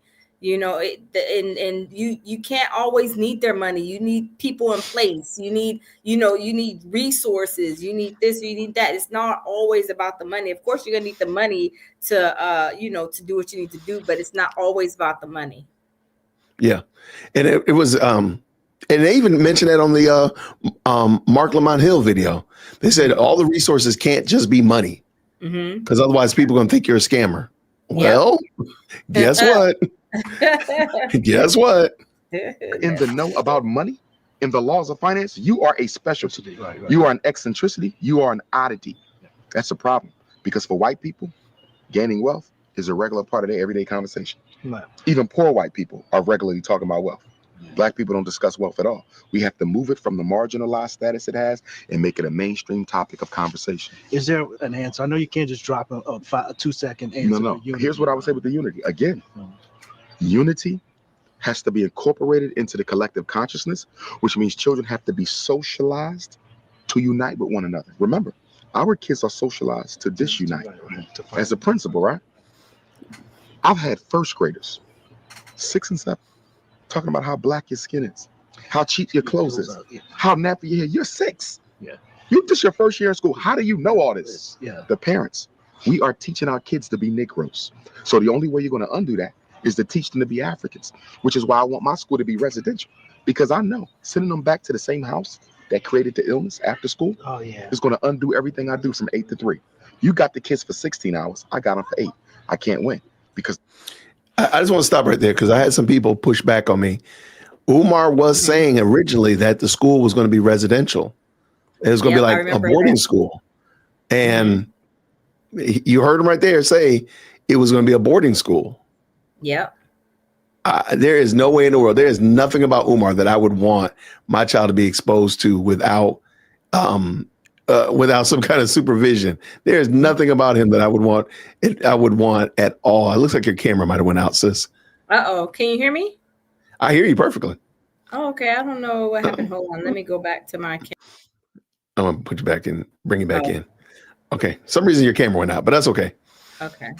All right. Let's finish up with Umar. Here we go. Okay. The brain is the creature of repetition. Yes. Whoever gets to this the most will rule it. What did Adolf Hitler say?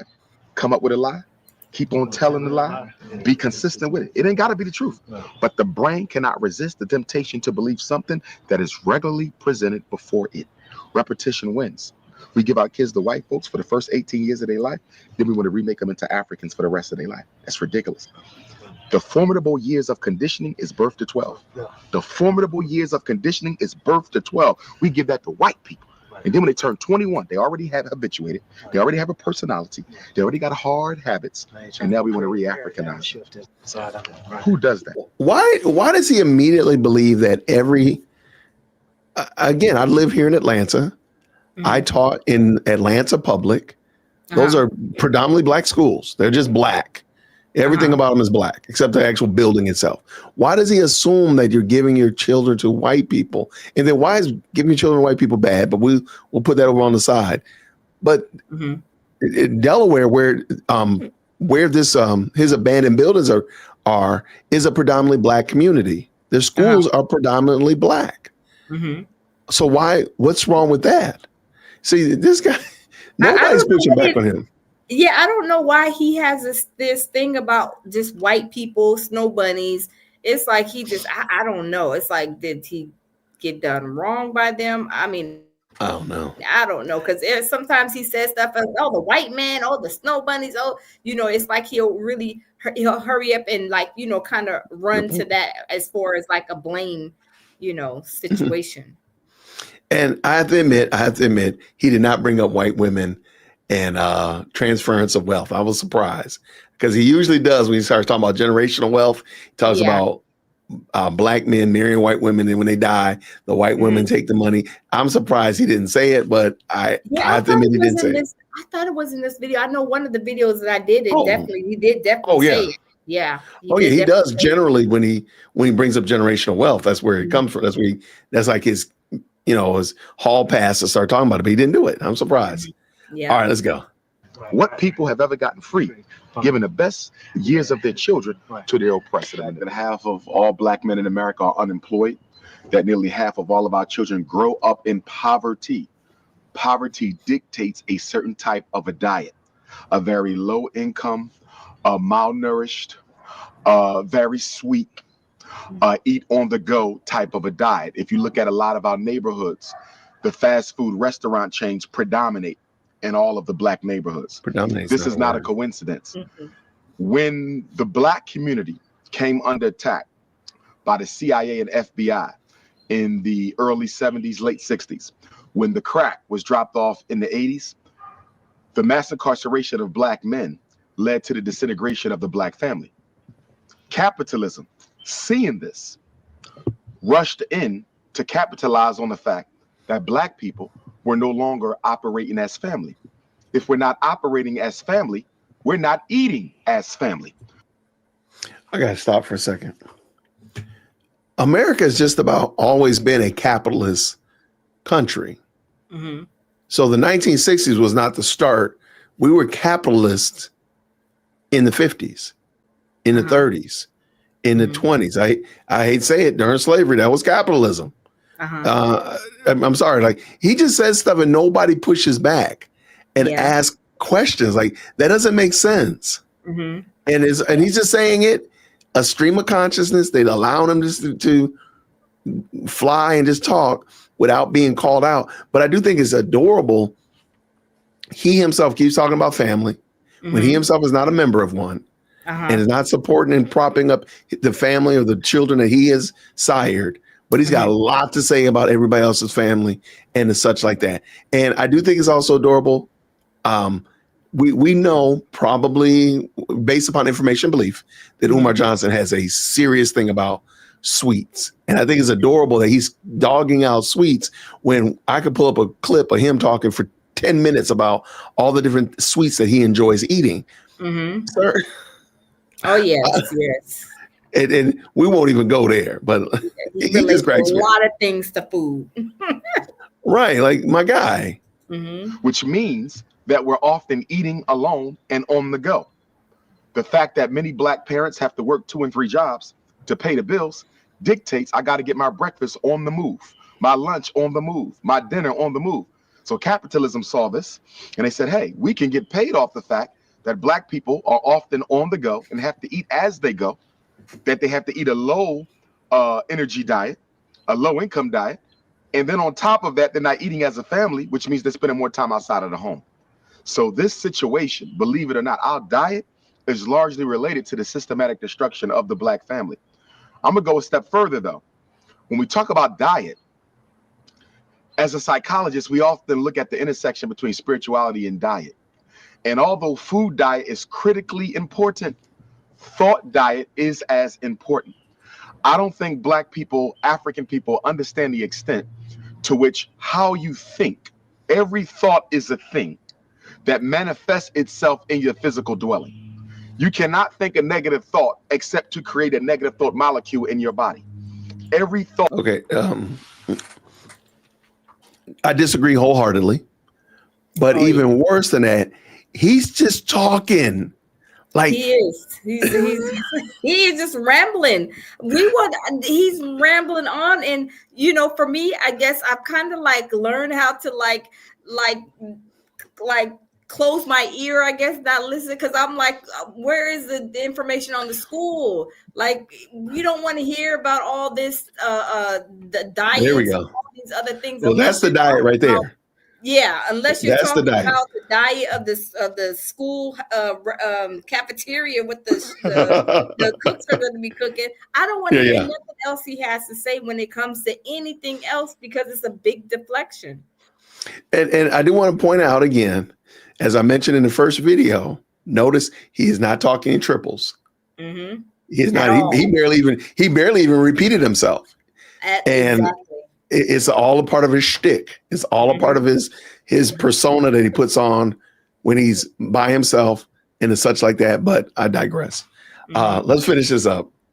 He is just saying stuff. Like, I agree. He's just saying words. Like, and you notice the twins are no longer. Yeah, and you notice the twins are like, I'm tired of him. Let me get up, because this is not making any sense. Just hurry up and finish saying what you're saying, because this is lasting like longer than we even intended. They're like, look, we paid for an hour. Like, here, go ahead and just talk. Just go ahead, get the last 7 minutes in. Creates an atom, a molecule in the person. That's not true. So a lot of the disease that we're catching is as much related to the impoverished diet as it is related to the impoverished psyche or thought processes of African people. Cancer is being triggered by negativity as much as it is by the foods that we eat. You look at diabetes, that's being triggered by the anxieties and the fears as much as it is by the sugary sweets. One of the things people have often pondered, they say, well, how can we have vegans or vegetarians who are still coming up with cancer and they eat no animal products whatsoever? How do you explain this? With no trace of cancer in the genetics, so it's not inherited. You have to look at the spiritual diet and in the thought diet. You can eat well, but that's only one aspect of reality. You have to think well, you also have to live well. And we tend to isolate these. Psychology over here, food over here, lifestyle over here. That trinity of lifestyle, food, and thought, or spirituality, is three aspects of the same reality. If you take care of one and neglect the others, you'll end up just as sick. I also believe that no matter how poor we are as African people, we can improve the quality of the food that we eat by educating our parents on how to prepare it for themselves. Okay, community gardens, and not only that, now the technology is such that you can grow crops in your house if you have the right technology. I know several Africans who have the farm indoors because they live in a place where they don't have access to land. So there's so many different ways we can improve the health of African people through education and opportunity. I think that's one area that we have to become more sufficient at. I think there's one area where our scholar warriors, who are very adept at that type of science, really have to step up and start giving back a little bit more to get our people on the right track. All right. Oh, wait, was there more? No, it should be coming to an end, I believe. Oh, it looks like there's more. No, there's more. It's going to be difficult to make any lasting change to any people or any community if that change is not normalized into the culture. Right now, eating healthy is still a marginalized area of activity for Black people. It's it's an eccentricity. It's a specialty. Eating healthy is a specialty amongst Black folk. I think part of the problem for Umar, even with the things that he does say that are right, he treats them like as if no other people group are solving these problems. Exactly. Like nobody, like Hispanic people they just eat well, I guess, naturally from the womb. White people from the womb. Everybody, only people that struggle with eating correctly and knowing how to cook and prepare food correctly are Black folk. Nobody else struggles. And nobody else has found a way to overcome this. But even more than that, why is it gotta be only Black people? Only Black people don't know how to eat? Well, like that's all we do is not eat well. Now, crazy. Right, like no, there's tons of us that, and it's not especially, they do just practice eating well. Even something as simple as, you know what, we only eat out on Thursdays. Well, so Sunday afternoon through Wednesday, we eat in the house. We eat out of the refrigerator. We eat out of the freezer, whatever like that. And if we're going to eat out, we get something fast, it's going to be after Thursday. Like that, it's very simple. But he makes it sound like we're not able to do. Exactly. We're not competent enough to figure something out in relation to that. He is, I mean, he is both, but it's like, what about the school? What about the school?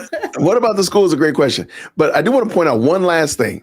And I think it's funny because he spends a lot of time caping for Black women, single Black moms specifically.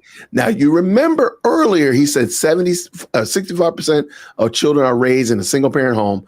I think we all know that means they're basically raised by a single Black mom. So here's my question. With what he just said in the last 5 minutes about eating, who is it that's feeding these children wrong then? Have to be their mother, right? But he sure won't say that. He won't say that. He won't call them out saying you feeding these kids wrong. You need to teach these. No, it's going to be very generalized until he can bring it back and punch Black men or white people. But he will not call out Black women and say y'all are feeding these, because that's what he's saying. We as Black, like who's feeding these Black kids? But he don't want to say that because he'll be over there trying to clap cheeks and eat too. Get him a plate and some cheeks to go. And he want a plate, and when he get done, right? Yeah, absolutely. But even worse than that, like where's the school curriculum? Like we are way off in the weeds, and there's nothing about school. Nothing about this. Total deflection. Let's get done with this. Problem. Because if it's a specialty, that means most people do not do it. We have to normalize it. And in terms of normalizing it, one of the critiques I would have of the vegan and vegetarian community, don't be so extreme at first and introducing African people to an alternative diet. A lot of our people are being influenced away from going holistic because the holistic practitioners are coming at them with an all or nothing proposition. You cannot give a baby solids. You got to feed them baby food. Don't tell them that they can only eat these types of vegetables. Don't tell them that they can't eat no animal products at all. Slowly grow them. Meet them where they are. Slowly wean them off the meat. Slowly wean them off the fish and take them from that stage all the way on up. I think we're being too aggressive in our intent to improve the health of our people, and it's not improving them at all, improving the health at all. Extremism.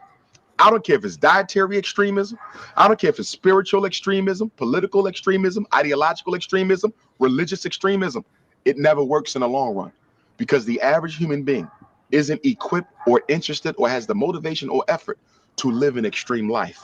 So if we want to bring veganism and vegetarianism to African people, let's do it in a very realistic, practical, and patient fashion. Let's get away from the all or nothing proposition because we're going to lose more than we DrUmarJohnson.com, Twitter and Instagram at Dr. Umar Johnson, email DrUmarJohnson at Yahoo. I'm sick of that. What about bringing the veganism you talk about to the people? What about bringing it to the children at the schoolhouse? That's what I'm saying. Would they be vegan at the school? Right. Would they have vegan lunches? I know, right? I just don't think Umar is serious at all. I just don't think he realizes how unserious he comes across. Yes. And talks about different things that he's not an expert in, like you mentioned numerous times. He's, we talked about and continues to act like he's just this, professional in all these different fields. And it's like, you ain't even opened the schoolhouse. You're supposed to be a professional in doing that. And, with all these 11 degrees that you haven't even done this, but yet you're talking about the next 50 things in line. It's like, come on now. Let it go. But I do think he has the same problem that a lot of people have. And I think he's had this problem forever. But if you have I think they're Gen Alpha or Gen Z, I'm sorry, Gen Z child at home, they almost have analysis paralysis because they have so many options as it relates to fast food, so many options as it relates to movies, so many options. A lot of the time they just almost like short out, like, I don't know what to do because there's just too many options. Go down the pop aisle at the grocery store. I don't know. There's just too many options. There's just too many options. And I feel like he doesn't want to commit and say, okay, let me zero in and focus on the school because he has so many options. He can go to doing podcasts and jet setting around the world and tricking off the money that he's getting through his donations. Yeah. And he doesn't want to zero in. But I don't think he was ever serious about it. I don't think he ever really intended to open that school. No, I don't think so. And I think for me personally, I'm thinking, and this is just my thoughts on it. I think why are you like this, Manny? What he said, what Manny say? He said, Umar don't have options. They be riding Umar bumper about the doggone teeth, man. I check my own teeth, man. I got me checking my own teeth. What my subscriber said, his teeth look just like the schoolhouse. I was dying laughing. I was like, no. These people are a mess. Why are y'all like this? Oh my goodness, it is a crazy. But yes, he's doing a lot.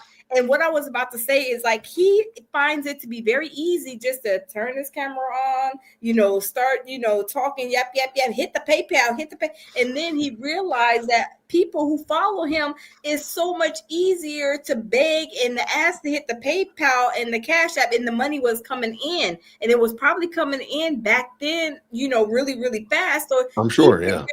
I could just say that I'm going to do the floors, and I need more money, or I need to do this, and I need more money, and I can get, I think that was like almost like addicting to him, and it came too fast, and then he wants to be like P. Diddy and like all these rich people, like where they're doing all kind of things. They're able to travel, they got money, but he's doing it off a begging scam because it became easy to him. I think that's just one of the probably millions of reasons why he's done this so long. And I also believe, this is just my thought, I don't think he realizes a lot of what he says is just off the top of the dome. It's not thought out. It's not, they send the questions early so he can make sure he has his answers. He's just flying off the top of his dome. And we've heard him contradict things like when he was on the Breakfast Club saying at the building, on the El Jamar show that, it was a $13 million renovation and the building was ready. It was state of the art. But then everywhere else, he's in the midst of working on ceiling tiles and floor and painting and doing all these things with the building. And I don't think he realizes, and, truth is easier to maintain than a lie. Yeah. And I don't think he realizes how often he contradicts himself and says something that flies in the face, directly in the face of what you said 2 podcasts ago or an episode ago and such like that. And I think that's also what's causing him a lot of problems, is the fact that you said this and that was nowhere near true. Yep. So I think that's part of it, but because I again, just think about some of the times as it relates to the building, the abandoned buildings and status is of the abandoned buildings. Sir, you're telling us something different than what you said in another episode or what you said in last year and so on and so forth. And hence, so where I was going with that is I think people are realizing that his tale that he spun is out there in the zeitgeist, is out there in the culture, and people can see it. I do think that money has started to dry up. Yeah, I think so too. I really think so. His donations have started to dry up, and it is going to become problematic. I don't think 2026 is going to be anything like 2025 was for him. It's going to be definitely worse going into that, because he's going to have less money to take care of these things. And you don't see people that alleged support him, Mark Lamont Hill, writing checks for this stuff. Even though they cape for him and say that he's going to do it, then go and write the check, sir. Yeah. Go and write the check. Sure, he got some money that he could donate, but why hasn't he? And why did you have to get up on your phone and then beg people for a couple of dollars? I mean, that was crazy. I mean, you don't have no friends, no family members, all these YouTube platforms you've been on. You can't say, can I do a show and get paid? I make some money. You rather go and beg people for money. And that should be embarrassing, you know, I mean, that should be that I would never. Like, you ain't got no cousin, no friend, none of these YouTubers that would, hey man, you know, I'm out there hit hard times, my bank account's frozen. You gotta, you know, can I get an interview? You know, I'll come fly, whatever. You could take the money out of the flying, you know, out the interview fee from a plane ticket. Just something to try to, you know, but but he's the most requested scholar. He's the most requested scholar, and you're begging in your car and standing outside your building yelling at your phone. Yep. Just let that settle in. And he got and he got 6 degrees. And he got 6 degrees, and you're 51 years old. Yep. He's the same age as me. Yeah. He's like 4 months. He's 4 months younger than me. Wow. 51. Yeah. You allegedly living with your mother in Section 8. You got 6 degrees. You got rental cars up the yin yang, and life is not looking, you know, as good as a 51-year-old man with 6 degrees should be at this time in age. You know, I'm just saying. No, I agree with you 100%. But no, I think this was interesting, and I just wanted people to see. Going back in time, like he was always scamming. He was always scamming. This scam has been going on from the beginning. I think is rumored that he's been starting it. He started back in 2010. I don't know when he started, but I know when he started, it was a scam. Yep. So if he started it 10 years ago or 10 years ago, it was a scam when he started. And that's all we talking about. It's just a scam. Yeah. Yep. Yeah. And beware, ladies out there, y'all don't need to be looking for somebody who is asking to donate to their, you know, to their business, you know, especially if you are a business owner, because, you know, that $5 date with the doctor, even though it was years ago, $500. $500 date. You know, why would you donate $500, especially for a date, to be with somebody who is broke, you know, and then I'm gonna take you out. Will you take me out with my own money? I give you $500 and then you take me out to McDonald's or some craziness, you know, it doesn't consist of, you know, don't waste your time. Don't let don't let him scam you. It's not even. Please don't. Yeah, it's not worth it. It's not worth it. But you know what's worth it? Supporting the lounge. Shout out, put the lounge in the chat. Make sure y'all go by and check out my guest today. That is her YouTube channel. She's been curating a lot of the evidence that we've been looking at out here in these social media streets about Umar Johnson. So definitely check out what she's doing and all that kind of good stuff. Tell us anything else you got going on?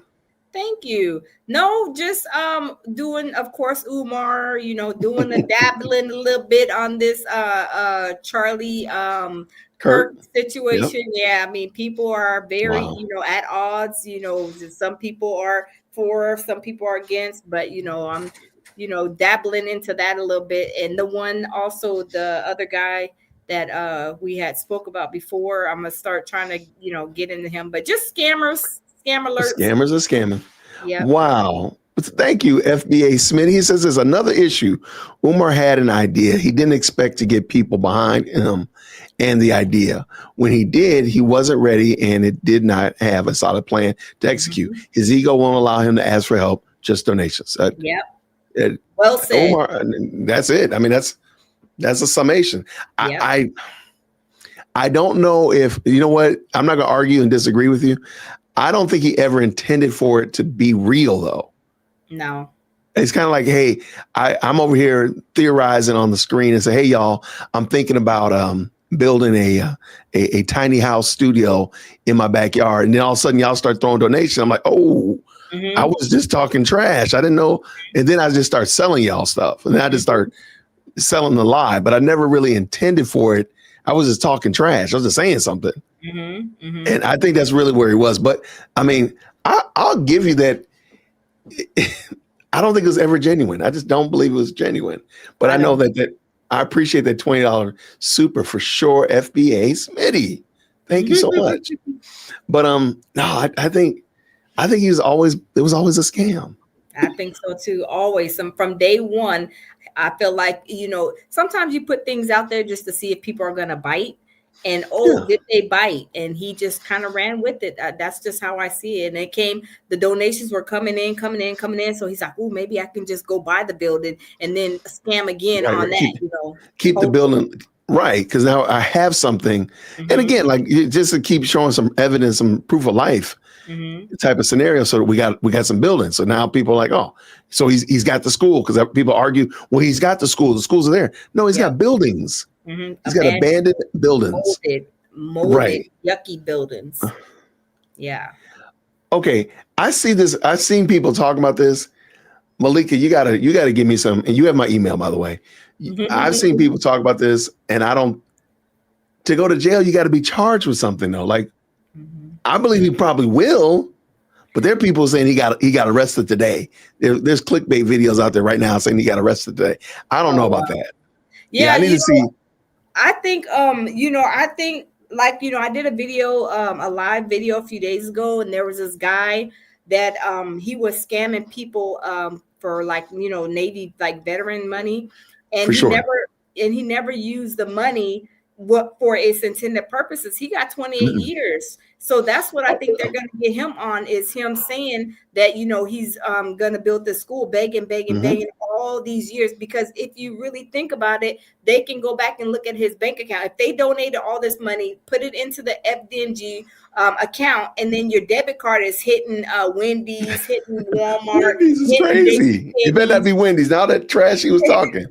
Yeah, I know, right? McDonald's, because he said McDonald's. You don't know how that McDonald's. Do you see that one? How that McDonald's the container got into his room. He talked about it wasn't me. I don't know who did it, but yes, when the feds do their research and they start seeing the line by line items on debits that are coming out of his account, and they ain't going for no water bill, they ain't going for the mortgage, they ain't going for the taxes. That is really a scam, and that is going to get him them years in prison, just like that guy. He was begging, saying I'm taking this money up for the Navy vets, and he never gave the money to them. So that's pretty much the same scam that Umar is running. Yeah, I mean, I agree. And however it shakes out, I don't think it's going to happen just yet, but I don't know why he's being allowed to run this long, because he's clearly a blight on the Black community. He's clearly a blight.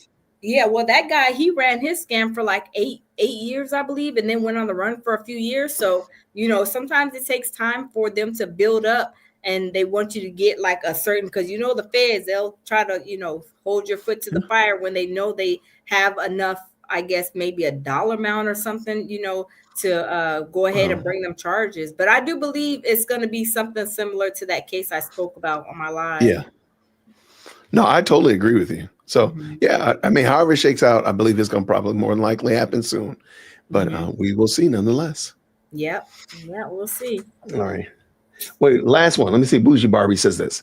Facts. He got buildings that I suspect are too smelly to be inside of. That's why he doesn't go in there.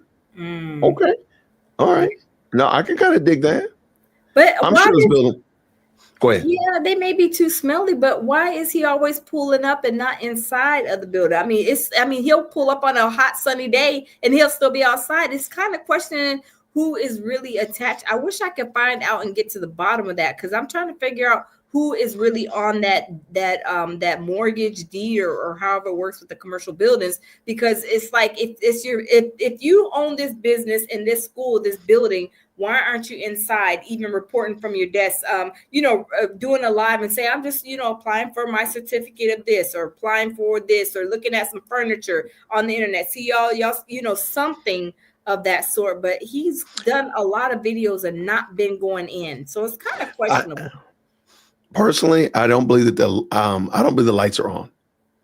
So the air conditioner, the heater is not on inside the building. So it's inclement. That's what I believe. So that's why he's always outside. But I'd also think that he's probably just rolling by and standing outside doing a video.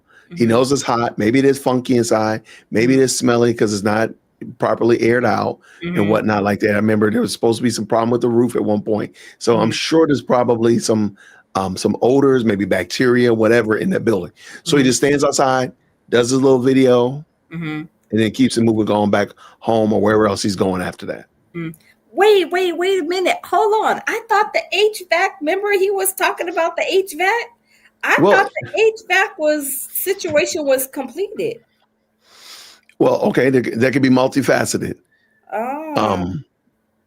He could have been lying. Mm-hmm. But also, in order to run the HVAC, you still need electricity. So if the electricity's not on, if the power's not on, it don't matter. Yeah, so, that's true. So I don't know, but I've heard a lot of conflicting things about what's getting done. Yeah. But it is what it is. You gotta. It's a hot mess. Right, yeah. Like I don't know. That's a great question. Mm-hmm. He was supposed to get the floors done and then apply for his certificate of occupancy. There are so many layers to that certificate of occupancy that you just give it up, my guy. Just let it go. Mm-hmm. Let it go. The scam is up because they're not going to be. They won't be inside that building. No. No little people, no old people. Nobody's going to be inside that building. Whether it's got mildew, none of that's going to work. It's not going to happen. Yeah. There you have it. Well, the lounge, thank you so much for hanging out with us today. I appreciate your work that you're doing over there. Let me just real quick again, everybody, please make sure you go by and check out the lounge over there on these old YouTube streets. She does a fantastic job of curating. Leave her a green heart. Let her know that Jay Witt sent you over there for sure. Thank you. Thank you. And my people, if you guys are in here, go follow Jay Witt if you're not already doing so. Please come on through. Holla at your boy. Yes. But thank y'all, all of you. Thank you so much, FBA Smitty, for being a fantastic supporter of the channel. You are definitely the stream sponsor. So thank you so much for sponsoring the stream on this evening. I appreciate you. I appreciate the 100, almost 225 at one point that we had in here. Thank y'all so much for coming through and rocking with us tonight and just giving us your insight and such like that. Do you have anything special planned this week? You know anything going on? I know you're looking for his Breakfast Club interview if he jumps back on there. No, I don't have anything in particular going on, but I do believe probably maybe I would say sometime this week. I just got a feeling that he may pop on his Instagram and do a video.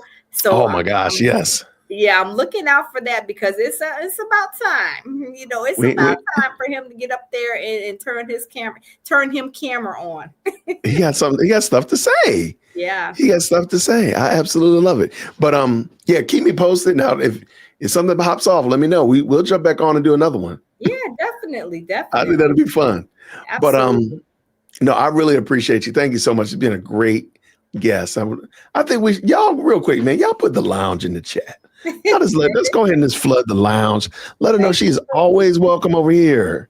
Thank you. Look, not everybody gets a guarantee you welcome back over here. I might even give her my number. You call me when you're ready to come back on it. Wait. You. Same here. Same here. Collaboration. Yes, indeed. Absolutely. If Umar does a date, you know what? Okay, this is something we need to do. As y'all flood the lounge in here, y'all please put the lounge. We need to do a video collecting all of the crazy ideas that Umar has come up with, just kind of talking. Do you ever remember him talking about the 20v1 when he was going to do a 20 versus 1 all around the world? Please tell me you've seen that. Oh my gosh. He was going to do a 20v1 all around the world. He's going to be in, Atlanta and Houston and Detroit and Jamaica and Japan. It was all over the world. He was going to do these 20v1s, and he was giving these crazy email addresses. Like if you're an African queen in Europe, it's africanqueensofeurope@gmail.com. And if you're in Latin America, it's African queens in Latin. Oh my goodness. I got to find that video. I got it on my channel. I'll send it to you. Okay. But he just has these streams of consciousness, I think sometimes. And he just be saying stuff like, where did you get that from? Or of course, I think the dinner with the doc was a stream of consciousness. Yeah. I call it glitching out. Yeah. He said he was going to do a reality television show. Okay. I think I remember that one too. The reality television show. He just has these glitching out moments where he just says stuff. And you're like, where did that come from? Yeah. What are you talking about? Yeah.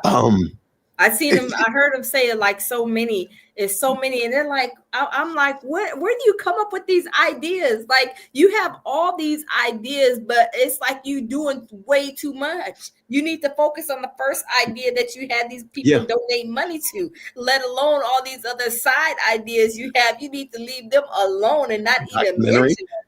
Yep, he was gonna do a documentary. Yep. Yep. Mm-hmm. Yeah, he just be. Wait, didn't he call it a shockumentary? Did he call it a shockumentary? Sure was. Yeah. Yep. Yeah, he's doing too much, way too much. I'm as I see, because there's so many videos out there with so much information with him talking about craziness. It's like, oh my goodness, he has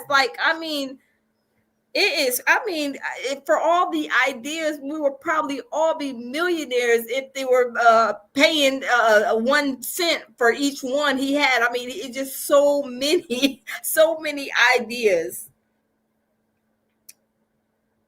Uh-oh, we can't hear you. I don't think he did a 20v1. Oh, you don't think he did? I don't think so. Oh, I know he talked about it. I had the video of him talking about it, that he wants to do it. And he was talking about he's going to do a 20v1 in Atlanta, New York, and all around the United States. And he was going all around the world. I'm like, boy, don't nobody care about you like that. I know, right? You are not. Oh, he did talk about that. He talked about teaching the kids how to fly. Oh, he sure did. Yeah, I missed that one did too. talk about that. That one. It was one of the early videos about the school. That's what I'm saying. Like, we might need to put out a wanted poster for all of the little glitching out moments that Umar has had. And you will probably lose your mind. Like, wait, for real? He really did talk about this? He really did talk about teaching the kids how to fly. He did say that. Sure did. He did talk about teaching them how to be survivalists. Sure did. Are you serious? I wish I was making it up. I gotta find, because I'm telling you, he says so much and has these crazy ideas. I'm like, this is crazy. He just be glitching out. He just be having these streams of consciousness. Mm-hmm. And again, like I joke about this, but I have ADHD. I have adult ADHD. I'm pretty wild, but I've had it since I had it before it was cool. Mm-hmm. So I had to learn how to deal with it because I didn't want to take Ritalin. And so I know how to deal with my ADHD. I know when I be glitching out. That's how I can tell when Umar be glitching out, because I know, like, I be doing that stuff. I just don't do it on camera. Yeah. All my family know, like, Jason be glitching out, but I can see it. I'm like, I just turn my camera off. Y'all don't be seeing me glitching out. Y'all won't hear the crazy stuff I be coming up with. But I'm like, he's never learned how to do that. That's clearly what it is. So stuff that comes in his mind, he just says it. Mm-hmm. And it will never, like, dude, what the heck are you talking about? Mm-hmm. Like, he'd be rambling on.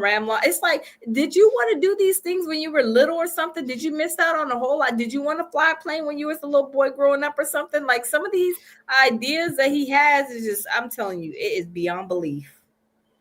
Yeah. Shout out to King Randall. King Randall is here in Georgia.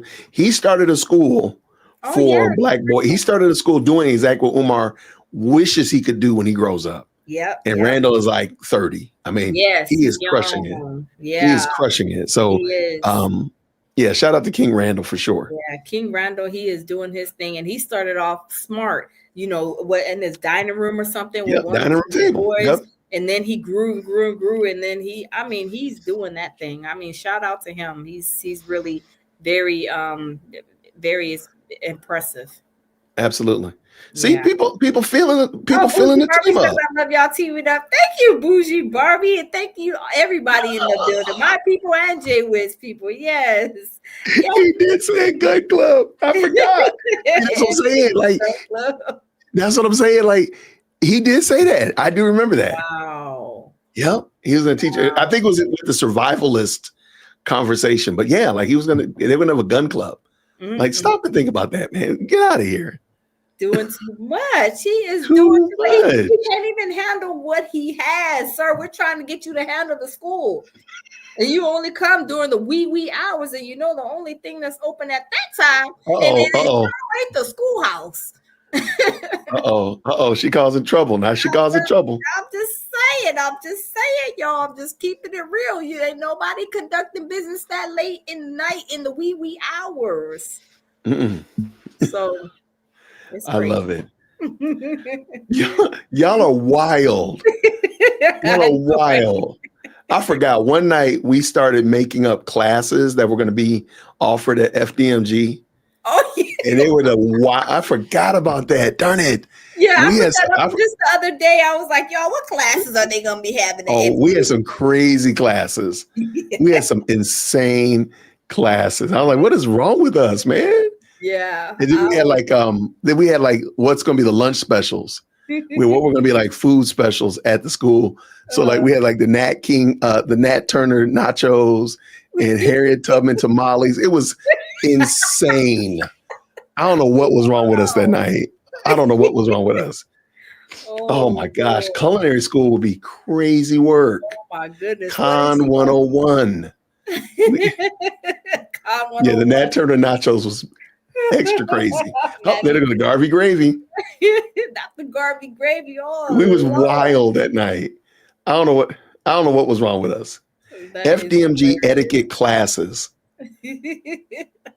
That would be wild. Oh my These people are crazy, man. Y'all are wild, man. That is hilarious. That is a MOK milkshakes. These are your people, man. We gotta get them out of here. We gotta get them out of here because they're gonna get us in trouble. Oh Lord, I know. They're gonna get us in trouble. Okay, milkshakes. Oh Lord, Jesus. I love them. Y'all are wild, man. No, Fannie Lou Hammer fajitas. See? Oh, y'all making me hungry. Look, y'all making me right. I'm gonna kick them out of here. But for sure. 101. Oh Lord. See? My goodness. I'm gonna have to do the right thing and just kick. See, this chat is going crazy. They're out of control. Like it's going wild, like Umar. We gotta get them out of here. We gotta kick them out of here because otherwise we're gonna be here all night laughing because these people are crazy. That is y'all is wild. But again, Lounge, thank you so much. I really appreciate you. Thank you for coming through. Y'all have been an excellent live chat. Thank y'all so much. Yes. Thank you. The best live chat on the internet. Yeah, thank you, Jay Wood. I appreciate it. I had a wonderful time. Great time. You are more than welcome. You're always welcome. So again, if you run across something and you say, "Hey, would this be good?" You reach out to me. We will make it happen. Definitely.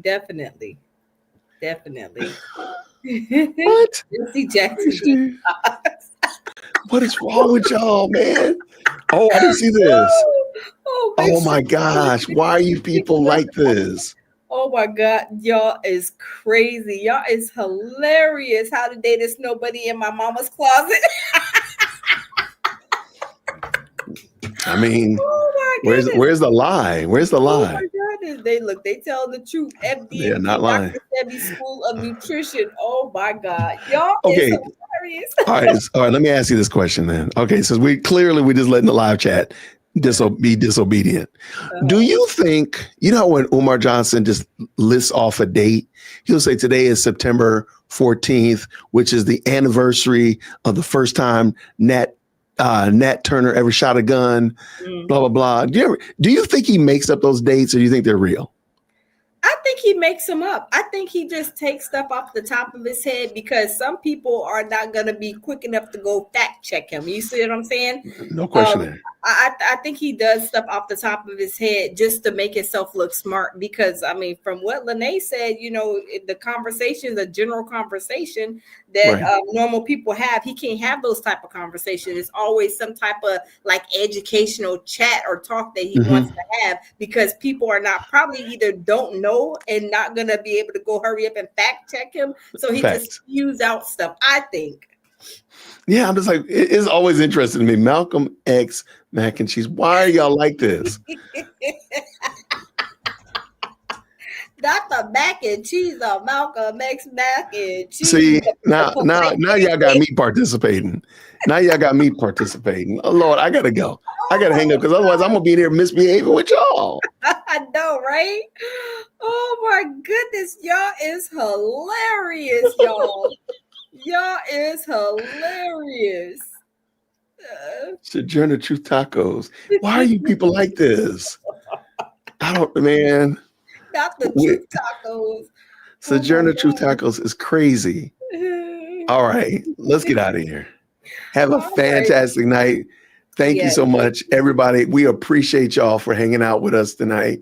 We're going to do this again. So y'all make sure you email management, dearwokec@gmail.com.